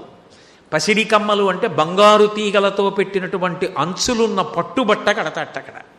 అంటే అంత భోగం. అసలు ఆ వస్త్రం ఎవరైనా చేయగలరా? సాధ్యమా అటువంటి వస్త్రం ఇవ్వడం? అది పూటకొకటి, పోని రోజుకొకటి కాదు. పసిడి కమ్మల పట్టు పచ్చలంబు భసితమెన్నడో కాని ప్రతిదినంబు నిచ్చట మలయజంబు కురంగ మదము కూర్పు. దక్షారామంలో భస్మ ఒంటికి రాసుకోట. ప్రతిరోజు ఒంటికి ఎర్ర చందనం, చందనం, అలాగే కస్తూరి, ఇవి ఒళ్ళంతా రాసుకుని సువాసనలతో భోగి అయి కూర్చుని ఉంటాట. మలయజంబు కురంగ మదము కూర్పు నిడుద పాముల రాజు తొడవులెన్నడో కానీ తారహారంబు నిత్యము ధరించు. పాములు వేసుకోట. ఇక్కడ కుదరదులే అని పాముల్ని పక్కన పెట్టేసి పెద్ద పెద్ద ముత్యాలహారాలు తీసి మెళ్ళ వేసుకుంటాట. అలాగే నృకరంకరుండమాలెన్నడూ కానీ ధరించు కల్హార ధామమిప్పుడు. సర్వసాధారణంగా శివుడు మెళ్ళో పుర్రెలమాల ఒకటి వేసుకుంటూ ఉంటాడు. పునుకల పేరు కంఠమున భూరి భుజంగము భూషణంబుగా అనయము భస్మధారణము ఎద్రి నివాసము మీరు విల్లుగా అనువుగ దంతి చర్మమును హస్తములందు కపాల శూలముల్పడి బడిదల్తు శంకర కృపావరు రూపమును ఆశ్రయించదన్ అంటారు. ఆయన మెళ్ళో పుర్రెలమాల వేసుకునేది ఆయనకో బంగారం గురుసు చేయించేవాళ్లే కాదు. శంకరాచార్యులు వారు చెప్పారు దాని తత్వం. బ్రహ్మమస్తకావళి నిబద్ధతే నమ శివాయ అని. ఆవళి అంటే వరుస, దీపావళి అంటే దీపముల వరుస. ఈ సృష్టి ప్రారంభమైనప్పుడు మహాప్రళయంలోంచి ఆయన మొట్టమొదట లేస్తాడు. కుంభకోణం క్షేత్రం అదే. మొట్టమొదట లేస్తాడు సృష్టి చెయ్యాలని. ఆ లేచినప్పుడు చతుర్ముఖ బ్రహ్మగారికి వేదములనిచ్చి సృష్టి చేయమంటాడు. ఆ బ్రహ్మగారు కూడా ఒకప్పుడు శరీరం వదిలేస్తాడు. బ్రహ్మాయుర్దాయం అయిపోయినప్పుడు, అయ్యో అందరికన్నా ముందు వచ్చినవాడే, ఇంటికి పెద్దవాడు, ఇంత సృష్టి చేశాడు, బొత్తిగా ఆయన పుర్రె కూడా పడిపోతే భూమి మీద ఏం బాగుంటుంది, దానికి ఒక గౌరవం ఇద్దామని ఆ పుర్రె తీసి తడపక చుట్టుకుని మెళ్ళ వేసుకున్నాడు. అలా ఎన్నో పుర్రెలు అయిపోయాయి. అంటే అంతమంది బ్రహ్మలు వెళ్ళిపోయారు. అన్ని పుర్రెలు మెళ్ళ వేసుకుని ఈయన మాత్రం అలాగే ఉన్నాడు. అంటే కాలాతీతుడు అని గుర్తు. ఆయన కాలమునకు వశపడడు. ఒకనాడు ఉండి ఒకనాడు వెళ్ళిపోయేవాడు కాడు, ఎప్పుడూ ఉండేటటువంటి వాడు. అటువంటి మహానుభావుడు కనుకనే ఆయన శాశ్వతుడు అని కీర్తింపబడ్డాడు. అందుకని మెడలో వేసుకుంటాడు. కానీ దక్షారామంలో పుర్రెలమాల వేసుకోటాడు. నృకరంకరుండమాలెన్నడో కానీ ధరించు కహ్లార ధామమిప్పుడు. పెద్ద పెద్ద తామరపూలు, అందులో మామూలు తామరపూలు కావు. మామూలుగా మీరు చూసే తామరపూలు ఒకలా ఉంటాయి. నేను కొన్ని ఊళ్ళల్లో చూశా. మా ఊరి దగ్గర కాపవరం అనే ఓ ఊరుంది. అందులో ఆ చెరువులో ఉన్న ఎర్ర తామర పువ్వు మీరు ఓ చేతితో ఎత్తి పూజ చేయలేరు. మీరు 2 చేతులతో పువ్వు ఎత్తి పాదాల మీద పెట్టాలి. ఒక్కొక్క ఎర్ర తామర ఈ బల్లంత ఉంటుంది. అంతంత పువ్వులు పూస్తుంది, అంతంత కేసరాలు, అంతంత దళాలు, అంత అందంగా ఉంటాయి. అటువంటి పువ్వులతో చేసినటువంటి తామర పూల మాల వేసి కూర్చుంటాట తప్ప పుర్రెల మాల వేసుకోటి. ఇక్కడ కాదులే వాయ్ పక్కన పెట్టంటట. నృకరంకరుండమాలెన్నడూ కాని ధరించు కహ్లార దామమిప్పుడు. కాటనడి చక్కి ఎన్నడూ గాని శ్మశానంలో ఉండట దక్షారామంలో. కాటనడి చక్కి ఎన్నడో కాని సువర్ణ సౌధముల మీద నుండు దక్షవాటిక. దక్షారామంలో అసలు కింద ఉండట, మేడ మీదే ఉంటాడు. అందుకే మెట్లెక్కి పైన దర్శనం చేయాలి దక్షారామంలో. ఆ భీమసభ అని కిందో పెద్ద సభ ఉంటుంది. మీరు చూస్తే ఇప్పుడంటే ఎత్తుకుపోయారు కానీ అసలు ఆ లోపల 2 వలయాల్లో తిరగాలి. తిరిగితే గోడలకి వజ్రములు తాపడం చేసి అందులోంచి కాంతులు వచ్చేవి. పూర్వం ఎత్తుకుపోయిన గుబ్బలు ఇప్పటికీ ఉంటాయి. వజ్రాలు ఎత్తుకుపోతే మిగిలిపోయిన గుబ్బలు. ఆ మెట్ల మించి పైకెక్కి అక్కడ చెయ్యాలి దర్శనం. కాబట్టి దక్షవాటిక స్వర్ణ సౌధముల మీద నుండు పిశాచులనెన్నడో కానీ ఇందువదనలెల్లకాలంబు తలచు భీమేశ్వరుండు. అక్కడ ఈ పిశాచాలు వీటన్నిటి గురించి ఆలోచించడం, వాటన్నింటికి పిలవడం, వాటితో మాట్లాడి ఇక్కడ కాదులే కాశీ రండి అంటట. చూడండి ఇక్కడ కుదరదులేండి కాకినాడలో కలవండి అంటుంటారు. అలా కాశీ రండి అంటట. ఇక్కడ ఒక్క పార్వతీదేవితో మాణిక్యాంబతో కూర్చుని చక్కగా సంతోషంగా మాట్లాడుతూ ఆ స్వర్ణ సౌధం మీద కూర్చుంటాట. అట్లాంటి చోట దర్శనం పొందడం అంటే ఎంత అనుగ్రహం ఉంటే దక్షారామంలో ఇస్తాడు. అందుకే అది దక్షిణ కాశీ అయింది. గౌరీ యొక్కతే ఆకాశ గంగ యొక్కతే, కాశీ యొక్కతే దక్షిణ కాశీ యొక్కతే, నలుగురును శంభునకు లోకనాయకునకు రాణివాసంబులను రాగ రసము పేర్మి. అంత భోగి. అసలు నిజంగా వ్యాసుల వారు శివమహాపురాణంలోనే మీకు పార్వతీ కళ్యాణంలో ఎలాగో వద్దిపత్తి పద్మాకర్ గారు చెప్తారు. మహా గొప్ప స్వరూపంతో కనబడ్డాడు. కనబడినప్పుడు మేనకాదేవి చూసినప్పుడు ఎంత గొప్ప రూపంతో కనబడ్డాడో వ్యాసుల వారు వర్ణించారు. అందులో కోటి సూర్య ప్రతీకాశం సర్వావయవ సుందరం విచిత్రవసనం చాధనానాభూషణభూషితం సుప్రసన్నం సులావణ్యం సుహాసంచ మనోహరం గౌరాభం ద్యుతి సంయుక్తం చంద్రరేఖా విభూషితం సూర్యేణ చిత్రితం మూర్ధిని చంద్రదండ విరాజితం గంగా చ యమునా చైవ విధర్తు స్మరుచామరే అంటారు. పెళ్లి కొడుకుగా వస్తున్నప్పుడు మేనకాదేవికి చిట్ట చివర అలా దర్శనమిచ్చాడు. కోటి సూర్య ప్రతీకాశం, కోటి సూర్యులు ఒక్కసారి కనపడితే అసలు చూడగలమా? కాంతి కన్ను తట్టుకుంటుందా? అలా కనపడ్డాడు అంత కాంతితో. కోటి సూర్య ప్రతీకాశం సర్వావయవ సుందరం. ఏ అవయానికి ఆ అవయవమే. అసలు కన్ను తిప్పుకోలేరు. గోరు చూస్తే గోరు, వేలు చూస్తే వేలు, అంత అందగాడు. లింగపురాణంలోనే వ్యాసుల వారు అంటారు, అప్రాకృత శరీరం తం అతిమన్మథరూపిణం ఘృతరీతి ఘనీభూతం సచ్చిదానంద విగ్రహం అంటారు. నెయ్యి పేరుకుంటే ఎలా ఉంటుందో అలా పేరుకుంటాడు, అలా రూపాన్ని ధరిస్తాడు. కాబట్టి కోటి సూర్య ప్రతీకాశం సర్వావయవ సుందరం విచిత్రవసనం చాధనానాభూషణభూషితం. ఆ బట్ట చూస్తే ఇది ఎక్కడ దొరుకుతుందన్న మాట అసలు అందరూ అయ్యి బాబాయ్ ఆ బట్ట ఏమిటంటారు. అటువంటి పట్టుబట్ట కట్టుకుంటాడు. ఇందాక చెప్పే కదా, అటువంటి పట్టుబట్ట కట్టుకుంటాడు. విచిత్రవసనం చాదనానాభూషణభూషితం. కని విని ఎరుగనటువంటి భూషణములన్నీ పెట్టుకుంటాడట. పెట్టుకున్నంత కాంతులీనుతుంటే సుప్రసన్నం సులావణ్యం సుహాసంచ మనోహరం.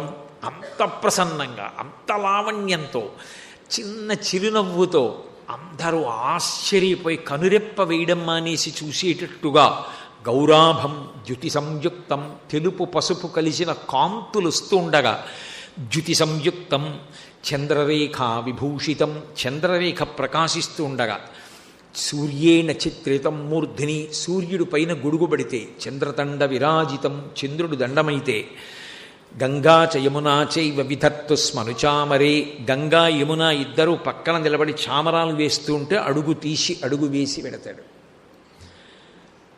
ఏమి భోగమైంది! అటువంటి భోగి లోకంలో ఉన్నాడా?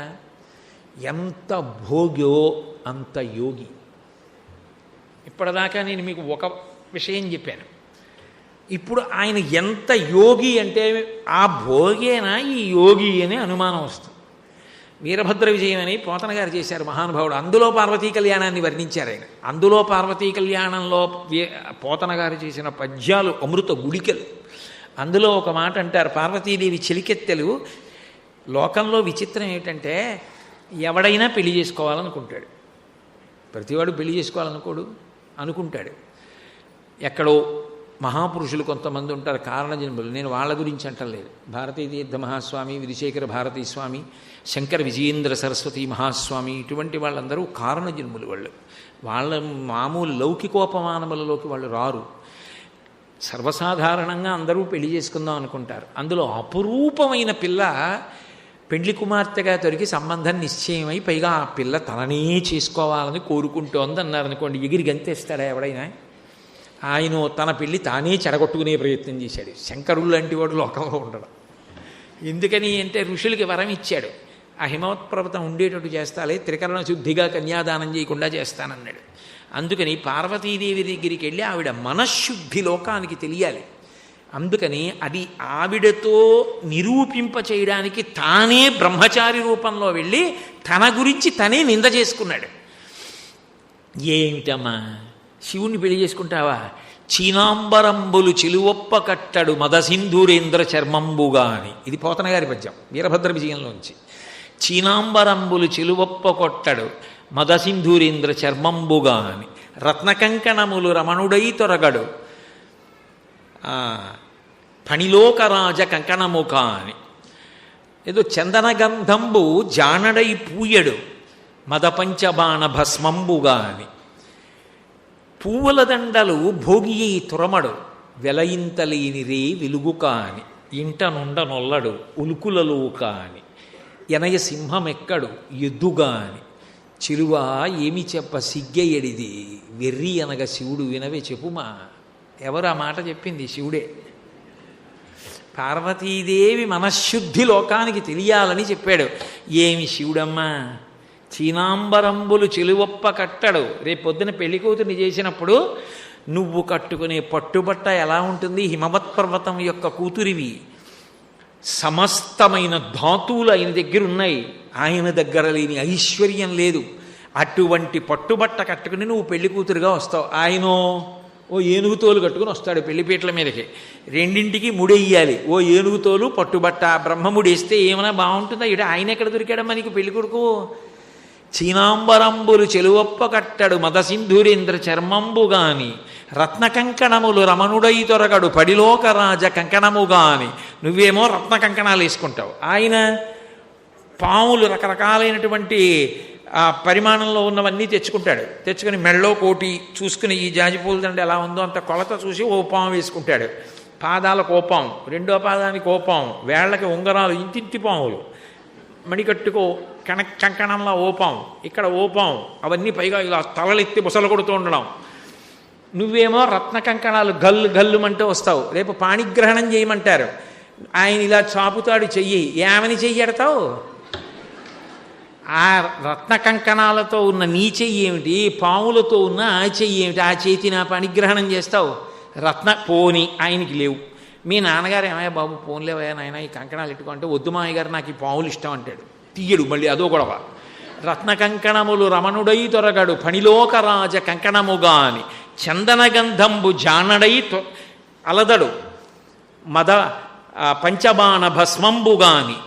చక్కటి గంధం అవి పట్టుకొచ్చి ఇచ్చి ఒట్టి రాసుకోవయా పెళ్లి కొడుకో కదా అంటే, ఇది కాదండి నా దగ్గర ఉంది ఒక అంగరాగం అని చెప్పి వెళ్ళి తీస్తాడు డబ్బా. అందులో మన్మధుణ్ణి కాల్చేసినప్పుడు వచ్చిన బూది ఉంటుంది. ఆ విభూతి తీసి రాసుకుంటాడు ఒళ్ళంతా భస్మ. నువ్వేమో మంచి కస్తూరి ఇవన్నీ రాసుకుంటావు. కస్తూరీ తిలకంచితేందు విలసత్ప్రోద్భాసిపాలస్థలీం కర్పూర ద్రవమిశ్రచూర్ణ కపురామోదోల్లసద్వీటికాం లోలాపంగ తరంగ తైరితి కృపాసారైర్నతానందినీం శ్రీశైలస్థలవాసినీం భగవతీం శ్రీమాతరం భావయే అంటారు. అంత సౌందర్యవంతంగా నువ్వు తయారవుతావు. ఆయన మన్మధుడు కాలిపోయినప్పుడు వచ్చిన బూడిద ఆయన ఒంటికి రాసుకుని ఆయన వస్తాడు పెళ్ళికొడుకు కింద. ఏమైనా పొసగుతుందా మీ ఇద్దరికి? పైగా పువ్వుల దండలు భోగి తురమడు వెలయింతలేని రే వెలుగు కాని. మంచి జాజిపూల దండలు అవి పట్టుకొచ్చిస్తే నాస్రగ్వి నేను మెళ్ళలో దండేసుకోని అనకూడదు. చక్కగా దండేసి కూర్చుని ప్రవచనం చేయాలి. నిజంగా చెప్పాలంటే ఇంట్లో కూడా ఓ దండేసుకు తిరుగుతూ ఉండాలి. అంటే ఇప్పుడు సాధ్యం కాదనుకోండి, అది వేరే విషయం. కానీ రామాయణంలో ఉంది బాలకాండలో. నా కుండలి నామకుటి నాస్రగ్వి నాల్పభోగవాన్ నా హస్తాభరణో నాపి విద్యతే నాప్యనాత్మవాన్. అయోధ్యాప్రవాసుల్ని వర్ణిస్తారు వాల్మీకి మహర్షి. నాస్రగ్వి పూలదండ లేకుండా ఉండకూడదు అని. కాబట్టి పూలదండ వేసుకోవాలి. మీ నాన్నగారు హిమవంతుడు వెళ్ళి వేసుకోవని చెప్పి పెద్ద మల్లెపూలమాల జాజిపూలమాల ఇవన్నీ పట్టుకెడితే, ఇవన్నీ వద్దు మాయ గారు నాకు మంచిది ఉంది అని సిగలో చంద్రరేఖను చూపిస్తాడు తప్ప వేసుకోడు. ఇంట నుండనొల్లడు ఉలుకులలో కాని. రేపు పొద్దున పాణిగ్రహణం చేసిన తర్వాత చిటికిన వేలు పట్టుకుని శ్మశానంలో గృహప్రవేశం అక్కడ ఉంటాడు. లోకంలో ఎక్కడైనా ఉంటుందా? ఇంట నుండనొల్లడు ఉలుకులలోక. నిజం అనుకునేరు. ఆయన బ్రహ్మాండమైన చింతామణి గృహం ఉంది. ఆయన మన కోసం ఉంటాడు బ్రహ్మగారి మాటకి. మళ్ళీ ఇప్పుడు నేను అవన్నీ అక్కడ చెప్పను. మహాభారతం అనుశాసనిక పర్వంలో ఆయనే చెప్పాడు. కాబట్టి ఇంట నుండనొల్లడు ఉలుకులలో కాని. పోన్లేండి మీ ముసలి ఎద్దెందుకు, పాపం నడవలేకపోతోంది, నా సింహం ఉంది ఎక్కండి అంటే, వద్దు నా వాహనం మీద నువ్వెక్కంటాడు. ఇంట నుండనొల్లడు ఉలుకులలో కాని ఎనయ సింహం ఎక్కడి ఇద్దుగా అని. చిలువ ఏమి చెప్ప సిగ్గయ్యేడిది వెర్రి అనగా శివుడు వినవే చెప్పుమా. వెర్రేడు ఎవరైనా ఉంటే శివుడు ఓడేది. ఎవరి మాట అన్నది శివుడే. లోకంలో ఏ పెళ్లి కొడుకు తన పెళ్లి చెడగొట్టుకునే ప్రయత్నం చేయడు. లోకం కోసం పార్వతీదేవి గొప్పతనాన్ని లోకానికి చెప్పడం కోసం ఈ ప్రయత్నం చేశాడు ఆయన. ఎవడీ శివనింత చేస్తున్నవాడు, పండ్లోడగా వేసి దుబ్బుడని వీడిని పళ్ళు రాలగొట్టి తోశాతల బారైంది పార్వతీదేవి. అప్పుడు నిజస్వరూపం చూపించాడు, ఆనందపడిపోయింది. అప్పుడైంది పార్వతీ కళ్యాణం. సరే, అందుకని ఆయనలాంటి యోగి ఏడి, ఆయనలాంటి యోగి లోకంలో ఉండడం ఆయనకి ఏమీ అక్కర్లేదు. ధవళ వపషమిందోర్మండలే సన్నివిష్టం భుజగవలయహారం భస్మదిగ్ధాంగమీశం మృగయ పరశుపాణిం చారుచంద్రార్ధమౌళిం హృదయకమల మధ్యే సంతతం చింతయామి. పద్మాసనం వేసి కూర్చుని 4 చేతుల్లో నీళ్లు పట్టుకుని, ఈ చేతుల్లో నీళ్లు తీసుకుని ఇలా పోసుకుంటూ ఉంటాడు, మళ్ళీ ఆ బడ నీళ్లు పట్టుకుంటూ ఉంటాడు, మళ్ళీ పోసుకుంటూ ఉంటాడు, తనలో తానే రమిస్తూ ఉంటాడు. ఆయన భక్తిగా ఉండడానికి ఎవరి మీద భక్తితో ఉండాలి? ఆయనే సర్వస్వం అయినప్పుడు ఇంకా ఆయనకి నాథుడేడి, ఆయనకన్నా పైన ఎవరుంటారు? అందుకే తనలో తానే రమిస్తూ ఉంటాడు ఎప్పుడు. అది శివతత్వం. కాబట్టి ఆయనంత యోగి లేడు, ఆయనంత భోగి లేడు, ఆయనంత దూరంగా ఉండేవాడు లేడు, ఆయనంత దగ్గరగా ఉండేవాడు లేడు, ఆయనంత తేలికగా భక్తుల్ని అనుగ్రహించేవాడు లేడు. ఎందుకని?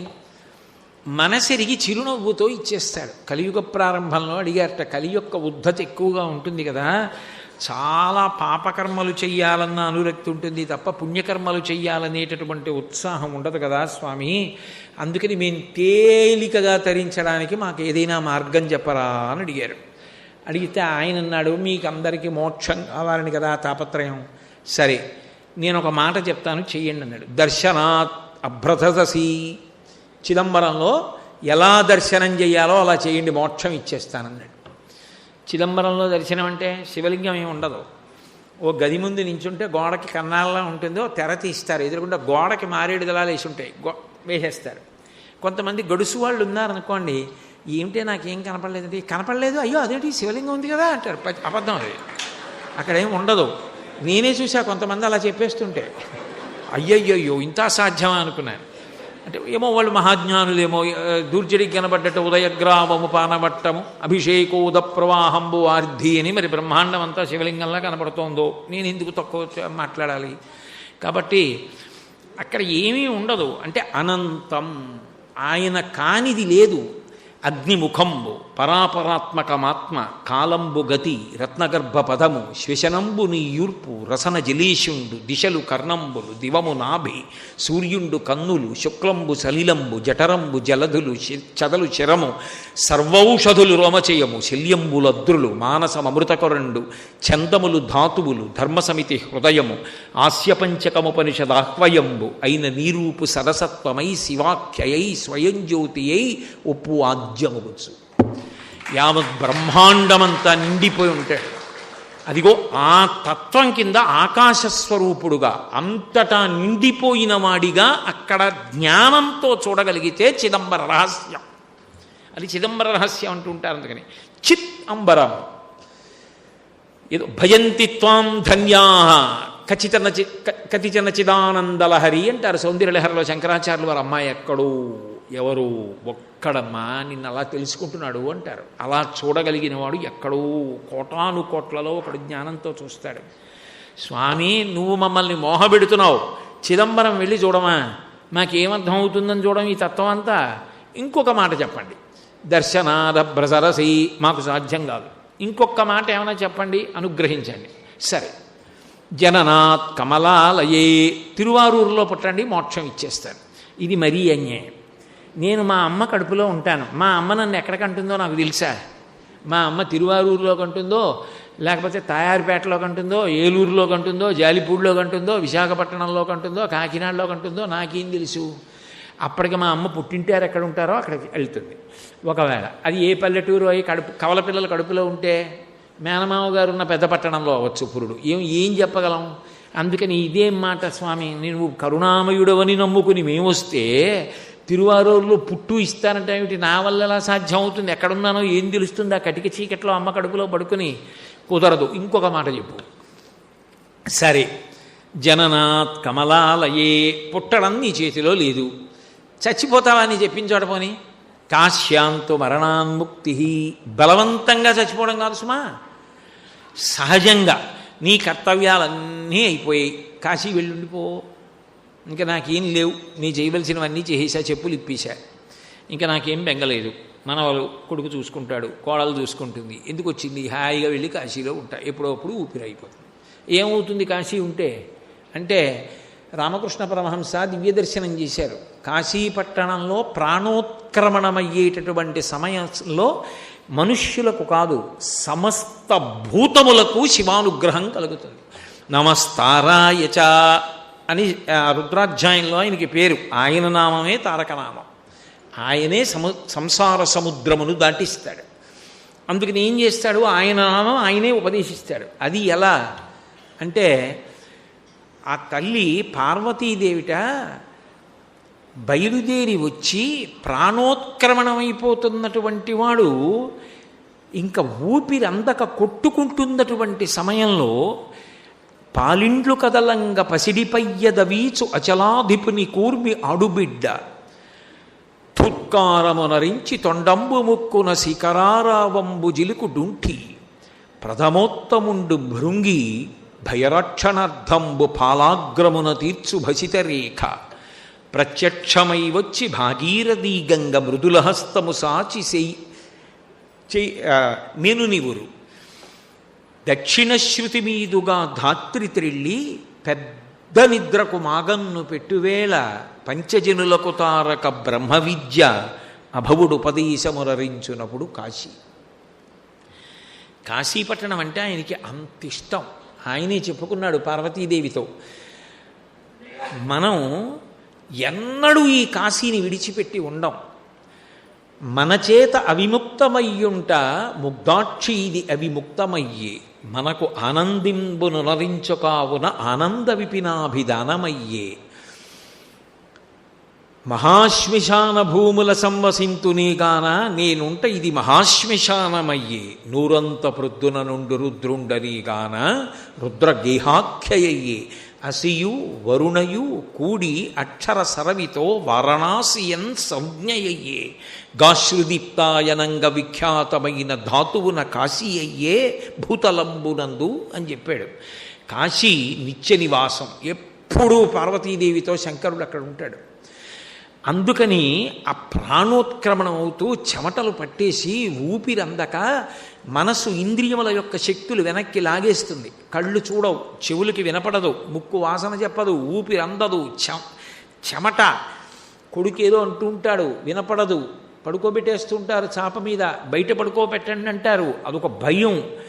అటువంటి సమయంలో తులసి నీళ్లు పోస్తాడు, గుటకపడదు, ఎదురుగుండా భటులు.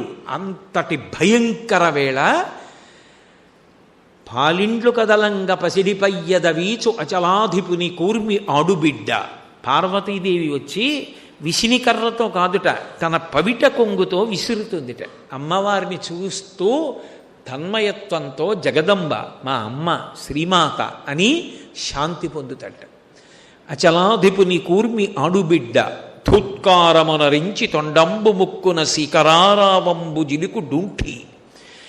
ఏనుక్కి 8 ప్రదేశముల నుంచి మదజలం కారుతుంది అని. ఆ దుంఠి గణపతి ఆ మదజలం తడిగా ఉంటుంది, సువాసనతో ఉంటుంది, అందుకే తుమ్మెదలు వాగుతూ ఉంటాయి. దాన్ని తొండం చివరి భాగంతో ముక్కు దగ్గర చిమ్ముతూ ఉపశాంతి కల్పిస్తాట. డుంఠి గణపతి బయలుదేరి వచ్చి కంఠవేది మీద చంద్రవంక ఉండి ఎడం పక్కకి తొండం తిరిగితే డుంఠి గణపతి అంటారు.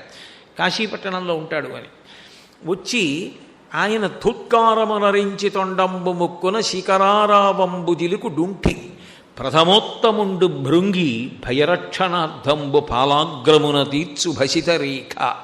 భయపడకురా అని 3 కాళ్లతో ఉంటాడు భృంగి. భృంగిచ్ఛానటనోత్కట కరిమదగ్రాహీ స్ఫురన్మాధవ అంటారు శంకరాచార్యులు వారు. ఆ భృంగి ఎంత వశపడతాడంటే సేవకుల్ని కూడా అంత ప్రేమిస్తాడట శంకరుడు. అది యజమాని అంటే. చండీశ్వరుడు నిజానికి శివకుటుంబంలో సభ్యుడు కాడు, మనందరిలా పుట్టిన నరుడు. కానీ ఆయన ప్రేమ చూసి ఏ స్థానం ఇచ్చాడంటే, తను తినగా మిగిలినది తన కడుపున పుట్టిన బిడ్డలు కానీ కట్టుకున్న ఇల్లాలు కానీ తినడానికి వీల్లేదు, చండీశ్వరుడు తినాలని నియమం పెట్టాడు. అందుకే శంకరాచార్యులు వారు సౌందర్యలహరిలో శ్లోకం చేస్తూ నివృత్యై చండాంశస్త్రిపురహర నిర్మాల్య విముఖై అంటారు. అది చండీశ్వరుడికి వెళ్తుంది. శివాలయంలో ప్రసాదం శివాలయంలో వదిలిపెట్టేయాలి, ఇంటికి పట్టుకెళ్ళకూడదు, అవన్నీ పిచ్చి మాటలు. చండీశ్వరుడికి చిటిక వేసి చూపించాలి. ఆయనకి చెవుడండి అవన్నీ కావు, ఆయన ధ్యానమునందు ఉంటాడు, శివధ్యానంలో. చిటికెల చెండి అని చిటిక వేస్తే కళ్ళు విప్పుతాడు. అంటాడు, స్వామి శివప్రసాదం పట్టుకెడుతున్నాను. పట్టుకెళ్ళు అంటాడు. చండీశ్వరుడికి చెందుతుంది కాబట్టి ఆయనకి చూపించి తీసుకెళ్ళాలి. అందుకే లోపలికి వెళ్ళి ఆయన్ని చూసి బయటకు వస్తున్నప్పుడు చండీశ్వరుడు ఉంటాడు ప్రదక్షిణంలో. నివృత్యై చండాం శస్త్రిపరహర నిర్మాల్య విముఖై. బిడ్డలకి కూడా ఇవాళ అధికారం చండీశ్వరుడికి ఇచ్చాడు. ఒక యజమాని అంటే తన మీద ప్రేమ ఉన్న వాళ్ళని గుర్తించి వాళ్ళ గురించి పరోక్షంలోనైనా అలా చెప్పి మెచ్చుకోవాలి. అంతేగాని ఎప్పుడు నే గొప్పవాడిని కాదు, అంత గొప్పవాళ్ళు వాళ్ళు నన్ను అనుగమిస్తూ అని చెప్పాలి. అది యజమానికి ఉండవలసిన లక్షణం. అది శివుడు చూపిస్తాడు ఇంటి యజమానిగా ఎలా ఉండాలో. కాబట్టి ఆ భృంగి బయలుదేరి వస్తాట. ఆయన 3 కాళ్లతో ఉంటాడు. చిత్రం ఏంటంటే ఆ భృంగి అంటే ఎంత ఇష్టమో తెలుసా? ఆ భృంగి కోసం మెడతాడు పార్వతీదేవితో కలిసి. కాంచీపురంలో భృంగి మంటపం అని ఏకాంబరేశ్వర దేవాలయానికి బాగా బయటికి ఉంటుంది, కామకోటి మఠం వైపుకి. పర్వదినాల్లో పల్లకీలో అమ్మవారితో కలిసి సుగంధ కుంతలాంబతో కలిసి ఆ భృంగి మంటపానికి వస్తాడు. వచ్చి భృంగికి దర్శనమిచ్చి లోపలికెడతాడు. విద్యాశంకర దేవాలయంలో శృంగేరిలో గోడ మీద ఉంటాడు భృంగి చెక్కబడి. 3 కాళ్లతో ఉంటాడు భృంగీశ్వరుడు ఒక్కడే. అటువంటి భృంగి వచ్చి ప్రథమోత్తముండు, ప్రథమగణాల్లో ఉత్తముడు. భయపడకురా నీకేం బెంగలేదని బొటనవేలుతో విభూతి పెడతాట. ఎవరికి? కాశీపట్టణంలో ప్రాణోత్క్రమణం అవుతున్న వాడికి. మళ్ళీ వెనక్కి వచ్చి గుర్తు తెచ్చుకుంటూ ఉండండి. ప్రథమోత్తముండు భృంగి భయరక్షణార్థంబు పాలాగ్రమణ తీర్చు భసితరేక ప్రత్యక్షమై వచ్చి భాగీరథీ గంగ మృదులహస్తము సాచి మెను నివురు. చల్లటి తల్లి ఆ గంగకి అధిష్టాన దేవత గంగమ్మ ఉందే, ఆవిడ రూపంతో తెల్లటి బట్ట కట్టుకొని నడిచి వస్తుంది గంగమ్మ. గంగమ్మ అనుగ్రహిస్తుంది. గంగకి అధిష్టాన దేవత ఉంది, ప్రతి నదికి ఉంది. తెలిస్తే తెలిసినట్టు ఉండాలి, తెలియకపోతే తెలియనట్టు ఉండాలి. అంతేగాని నదులకు ఉంటారా? నదులు పుణ్యజలాలా? నదుల్లో స్నానం చేస్తే పుణ్యం వస్తుందా? అదో మెట్ట వేదాంతం. మరి అలాంటప్పుడు నదుల గురించి పురాణాలు అన్నింటిలో అంత గొప్పగా ఎందుకు మాట్లాడారు? శంకరాచార్యులు వారు నర్మదాష్టకం ఎందుకు చేశారు? గంగాష్టకం ఎందుకు చేశారు? నదులు గొప్పవి కాబట్టే కదా. గంగకి అధిష్టాన దేవత ఉంది, ఆవిడ ప్రీతి పొందుతూ ఉంటుంది. తాడేపల్లి రాఘవనారాయణ శాస్త్రి గారు గంగానదిలో స్నానం చేయడానికి వెళ్ళారు. గంగమ్మ అడిగింది, శాస్త్రి స్నానానికి వచ్చావు ఏమిస్తావని అడిగింది. ఆయన ఉంగరం తీసి వేయిపోయారు. అది నీకు అనుష్ఠానానికి కావాలి, ఆచమనం చేయడానికి, రేపు మీ ఆవిడ్ని అడిగి పట్టరా అంది. ఆవిడ్ని అడిగి తీసుకెళ్ళి ఆయన గంగమ్మకి ఇచ్చారు. గంగమ్మ పలుకుతుంది, ఎందరికో పలికింది. అంతవరకు ఎందుకు? గురు శుశ్రూష చేశారు ముత్తుస్వామి దీక్షితారు వారు. గురువుగారి శరీరం వదిలిపెట్టేసే ముందు ప్రతిరోజు గురువుగారు స్నానం చేశాక శిష్యుడు స్నానం చేసేవాడు. ఆ రోజున దీక్షితారు వారిని పిలిచి, ఇవాళ నువ్వు ముందెళ్ళు, స్నానం చేసే ముందు గంగకి నమస్కరించి మునిగి చేతులతో తడుము, ఏది గంగమ్మిస్తే తెచ్చుకో అన్నారు. ఆయన గంగమ్మకి నమస్కారం చేసి గురువుగారి ఆజ్ఞ అని గంగమ్మలో చేతులు పెట్టి తడివారు. వీణ దొరికింది. అందుకే మిగిలిన వీణలన్నింటికీ యాళి పౌరాణిక మృగం కిందకు ఉంటుంది. ఒక్క దీక్షితారు వారికి వీణకి మాత్రం పైకి ఉంటుంది. అది గంగామాత ప్రసాదం. దీక్షితారు వారు ఆ వీణ వాయించేవారు. గంగమ్మ ఎందరినో అనుగ్రహించింది. ఒకప్పుడు భాగవతాన్నంతటినీ పరీక్షిత్ గంగా తీరంలో ప్రాయోపవేశం చేసి విన్నాడు. ఏమి పద్యరచన చేశారో పోతన గారు. అమ్మా అని పిలిచిన నరు పొమ్మా అని ముక్తి కడకు బుత్తువట, లిమ్మా నీ రూపముతో రమ్మా నాకెదురంగ గంగ రమ్యతరంగ అంటే. అమ్మా అని పిలిస్తే చాలటావు, పోరా అని మోక్షానికి పంపించేస్తుంది. భగవద్గీత కించిదీత గంగాజలవ కణికాపీత సకృతపీన మురాడి సమర్చ క్రియతే తస్య యమేనన చర్చ అంటారు. అటువంటి గంగమ్మ. ఆ గంగమ్మ వచ్చి చల్లటి చేత్తో ఒళ్ళు నివురుతుందిట. దక్షిణ శృతి మీదుగా ధాత్రిత్రిళ్ళి పెద్ద నిద్రకు మాగన్ను పెట్టువేళ. మామూలుగా నిద్రపోయినవాడు మళ్ళీ లేస్తాడు రేపు పొద్దున్న. ఇది పెద్ద నిద్ర. నిద్రపోయే ముందు మాగన్నని కళ్ళిలా ఇలా పడిపోతాయి, మెల్లిగా నిద్రలోకి వెళ్ళిపోతాడు. రేపు లేస్తాడు. అది పెద్ద నిద్ర. ఆ పెద్ద నిద్రకు మాగన్ను పెట్టి పెద్ద నిద్రలోకి వెళ్ళిపోయిన వాడికి లేవాడు ఆ శరీరంతో. ఆ శరీరం పంచభూతాల్లోకి వెళ్ళిపోతుంది. పెద్ద నిద్రకు మాగన్ను పెట్టువేళ పంచజనులకు తారక బ్రహ్మ విద్య. కుడి చెవి పైకొచ్చేటట్టుగా తిప్పి శంకరుడే వచ్చి దగ్గర కూర్చొని కుడి చెవిలో తారకాన్ని ఉపదేశం చేసి తనలో కలిపేసుకుంటాడు. కాశీలో చనిపో మోక్షం ఇస్తాను. అందుకని మళ్ళీ వెనక్కి రండి. దర్శనాదభ్రసరసి జననాత్ కమలాలయే కాశ్యాంతు మరణాన్ముక్తి. పోనీ కాశీలో మరణిస్తావా, మోక్షం ఇస్తాను. బలవంతంగా కాదు సుమా, మళ్ళీ చెప్తున్నాను. చాగంటి కూడా చెప్పారని హాయిత్యంపలు చేయకండి. నేను చెప్తున్నది సహజ మరణం, కాశీవాసం చేసి. అయితే స్వామి మా సంసారం ఎంత గొప్ప బంధనాలో నీకు తెలుసు కదా. పెరిగే కొద్దీ ముచ్చట్లు ఎక్కువ. ముందు కొడుకు మీద ముచ్చట, తర్వాత మంచి కోడలు వచ్చిందని ముచ్చట, ఆ తర్వాత మనవడి మీద ముచ్చట. ఇక్కడ ప్రసంగం చెప్తుంటే ఇంటి దగ్గర ఎక్కడో టీవీలో వస్తుంటే వాడికి తెలియక టీవీలో తాతగారు ఉన్నారనుకుని తాత దా నరుస్తున్నాడని ఫోన్ చేసి చెప్తే తలడిల్లిపోతాడు తాత. ఇన్ని బంధాలు. నేనెక్కడ కాశీరాను, కాశీలో ఉండనా? అవుతుందా నా వల్ల? అయ్యే పని కాదు. ఇంకొక మాట చెప్పు. స్మరణా తరుణాచలే. కనీసం అరుణాచల శివ అరుణాచల శివ అరుణాచల శివ అనుకుంటావా? అలా అనుకో చాలు. స్మరణాత్ నన్ను అరుణాచల శివుణ్ణి స్మరిస్తుండు. ఆ కొండ, ఆ శివలింగం, ఆ గిరి ప్రదక్షిణం అవి మనసులో స్మరించుకుని అరుణాచల శివ అరుణాచల శివ అంటుండు. ఎప్పటికప్పుడు పాపదహనం చేసి నీకు మోక్షం ఇస్తా. చాలు. ఇంకింతకన్నా అడిగితే బాగుండదు స్వామి. 4 ఇచ్చావు, ఏదో ఒకటి అంటాం. అంతేగాని ఇంకా చాలదంటే ఇంతకన్నా అన్యాయం ఇంకోటి ఉండదు. ఇన్ని వరాలు ఇచ్చావు. బిడ్డలని అనుగ్రహించడంలో అంతటి కరుణామూర్తి. అసలు నిజానికి మీకు ఒక్క మాట చెప్పిన ప్రవచనం పూర్తి చేస్తాను. లోకంలో ఏదో సత్కారం చేస్తామండి, ఓ దండేస్తామంటే వస్తాడు ఎవడన్నా. ఏదో మీకు బట్టలు ఇస్తామండి అంటే పుచ్చుకుంటారు. మీకు పాములు ఇస్తామండి అంటే పుచ్చుకునేవాడు ఎవడన్నా ఉంటాడా? శివుడు ఒక్కడే, నాగభూషణుడు. అంతేకాదు, మీరు కింద నించోండి పైనుంచి నీళ్లు పోస్తామంటే పుచ్చుకునేవాడు శివుడు ఒకడే. శివుని శిరమున కాశిన్ని నీళ్లు చల్లి, రాజశేఖర చరిత్రం అందులో అంటాడు, శివుని శిరమున కాసిన్ని నీళ్లు చల్లి పత్తిరి సుమంత నెవ్వాడు పారవయిచ్చు. కామధేనువు వానింట గాడి పసర, అల్ల సురశాఖి వానింట మల్లె చెట్టు. వీడేం పెద్ద రుద్రాధ్యాయం అంతా చదివేసి స్వరంతో మంత్రాలు చెప్పేసి పరమభక్తితోటి అభిషేకం చేసేవి లేదు. ఇన్ని నీళ్లు సమృద్ధిగా ఇస్తే ఉద్ధరణోటి అట్టుకొచ్చి ఇలా పోస్తూ ఉంటాడు. నీకు చేయిస్తే స్నానం అలా ఓ చిన్న గిన్నెలో నీళ్లు వేసి ఉద్ధరణేసి భార్య పెట్టి స్నానం చేసిరండి అంటే, ఇంత కృష్ణానది ఇంత ప్రవాహం ఇన్ని నీళ్ళు ఇచ్చాడా? మీరంటే భక్తులు చక్కగా చేస్తారు. నాలాంటి ధూర్తుడు ఆచమన పాత్ర అట్టుకుని ఇలా ఏమి ఇలా పోయిలేవు, కనీసం అన్ని నీళ్ళు ఇచ్చాడు కదంటే బద్ధకం. ఓ బిందెతో తేడు ఇంకోసారి, లేదా వరదల కింద పోసేస్తాడు అంతే. అతివృష్టి అనావృష్టి. కానీ అందుకని నీళ్లు చల్లి అన్నాడు. అభిషేకం ఎక్కడ చేశాడు రా నాలాంటివాడు అని నన్ను దృష్టిలో పెట్టుకుని వాడు నీళ్ళు ఎక్కడ పోశాడు? నీళ్లు చల్లాడు.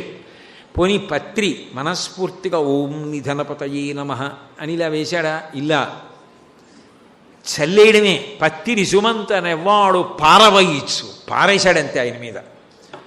అయినా ఆయన పొంగిపోయి, పోన్లేరా మారేడు దళాలు తెచ్చావు, నా మీద నీళ్లు చల్లేవు, ఏదో నేను ఉన్నానని నమ్మి వచ్చావు, చాలేరా. వాడు అలాగే చెప్తాడా కోటేశ్వరరావు, అన్నీ పట్టించుకోకు నేను చూస్తాను కదా అని. అల్ల కామధేనువు వాడింట గాడిపసర, కామధేనువుని తెచ్చి ఇంట్లో కట్టేస్తాట. అల్ల సురశాఖి వానింట మల్లి చెట్టు, కల్పవృక్షాన్ని తీసుకొచ్చి ఇంట్లో ఏదో మల్లి చెట్టు పాతిరెట్టు పాతేస్తాట. అంత సులభుడు. ఆయనంత ప్రసన్నుడు లోకంలో ఎవరు ఉండరు. భగీరథుడు తపస్సు చేస్తే ఊర్ధ్వబాహు పంచతప మాసాహారో జితేంద్రియ తస్య వర్ష సహస్రాణి ఘోరే తపసి తిష్ఠిత. రామాయణం బాలకాండ. ఆయన చేతులు పైకెత్తి 1000 సంవత్సరముల పాటు 4 వైపులా అగ్నిహోత్రాన్ని పెట్టుకుని సూర్యుడిని చూస్తూ తపస్సు చేస్తే కొన్ని 1000 సంవత్సరముల తర్వాత తస్య వర్ష సహస్రాణి 1000 సంవత్సరముల తర్వాత బ్రహ్మగారు ప్రత్యక్షమయ్యాడు. మా వంశం నిలబడాలి, తథాస్తు. మా ప్రపితరులు సగర చక్రవర్తి కుమారుడు సగరులు బూది కుప్పలై పడిపోయి ఉన్నారు పాతాళలోకంలో. ఆకాశగంగ ప్రవహిస్తే తప్ప వాళ్ళకు ఉద్ధరణ పొందరు. అందుకని ఆకాశగంగని విడిచిపెట్టు, పాతాళలోకానికి తీసుకెడతానన్నాడు. కుదరదు. గంగాయా పతనం రాజన్ పృథివీన సహిష్యతి తాం వై ధారయితుం వీరనాంద్యం పశ్యామి శూలినః. ఆకాశగంగ పైనుంచి భూమి మీద పడితే తట్టుకోదు భూమి. భూమికి ఆ శక్తి లేదు, ఆ ధార తట్టుకోగలిగిన స్థితి ఉండదు, దెబ్బతింటుంది భూమి. భూమి ఎవరిది? కపిలాన్ రూపమాస్తాయాధారయత్రణి అనిశం ధరాం. కపిల మహర్షి రూపంలో విష్ణువుది, శివుడిది పృథివీలింగం. నేనేవాణ్ణి? శంకరుణ్ణి అడుగు, శంకరుణ్ణి నేను శాసించలేను, ఆయన ఒక్కడే పట్టగలడు గంగ పడుతుంటే. వీరనాన్యం పశ్యామి శూలినః, అన్యులెవరూ పట్టుకోలేరు, ఒక్క శివుడికే చెల్లు. ఆయన్ని ప్రార్థన చేయి, ఆయన పట్టుకుంటానంటే నీ ఇష్టం అన్నాడు. మళ్ళీ శివుడి గురించి తపస్సు చేశాడు.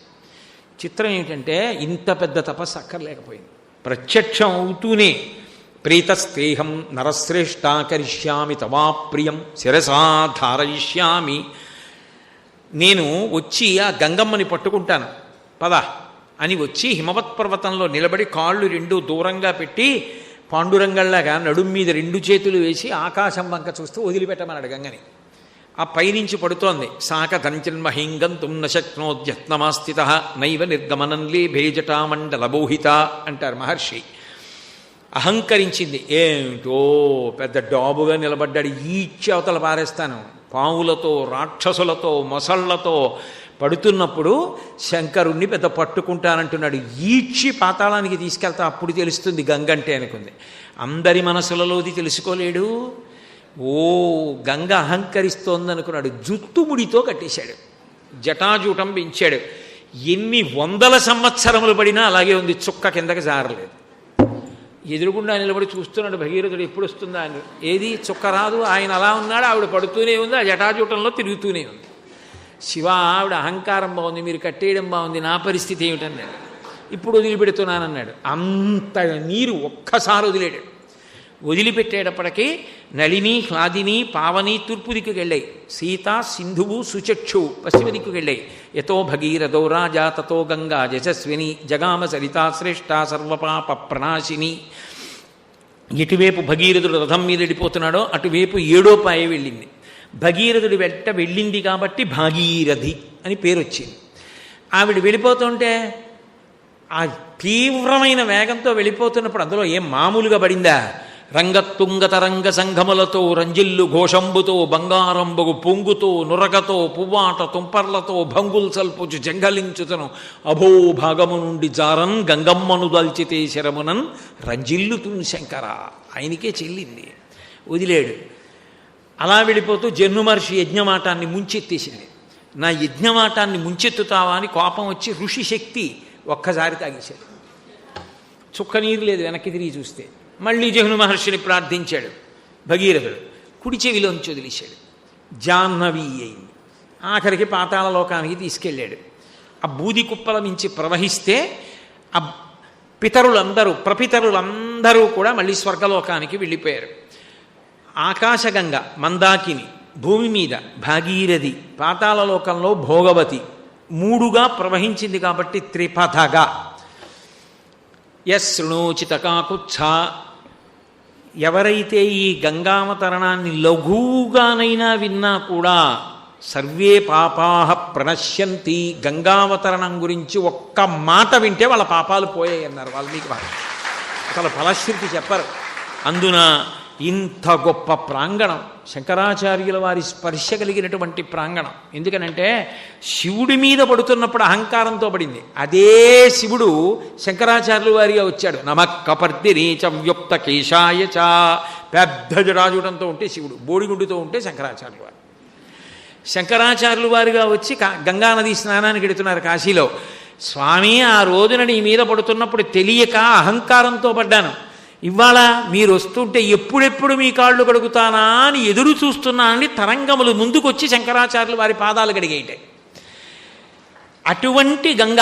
అందుకే రామాయణంలో ఒక మాట అన్నారు, భవాంగ పతితంతో యం పవిత్రమతిపస్పృశు అన్నారు. తతో దేవగణాన్ సర్వాన్, దేవతలు గంధర్వులు వీళ్ళందరూ కూడా పుణ్యం పోయి పైనుంచి పడిపోతున్న వాళ్ళు మళ్ళీ గంగానదీ జలాలు చల్లుకున్నారు, తలపెట్టలేక ఆ వేగంలో.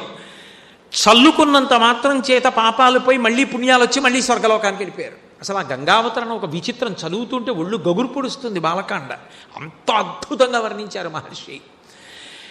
అటువంటి గంగ, ఆ గంగ మీద అష్టకం చేశారు శంకరాచార్యులు వారు. చేసినప్పుడు ఒక అద్భుతమైన మాట చెప్పారు.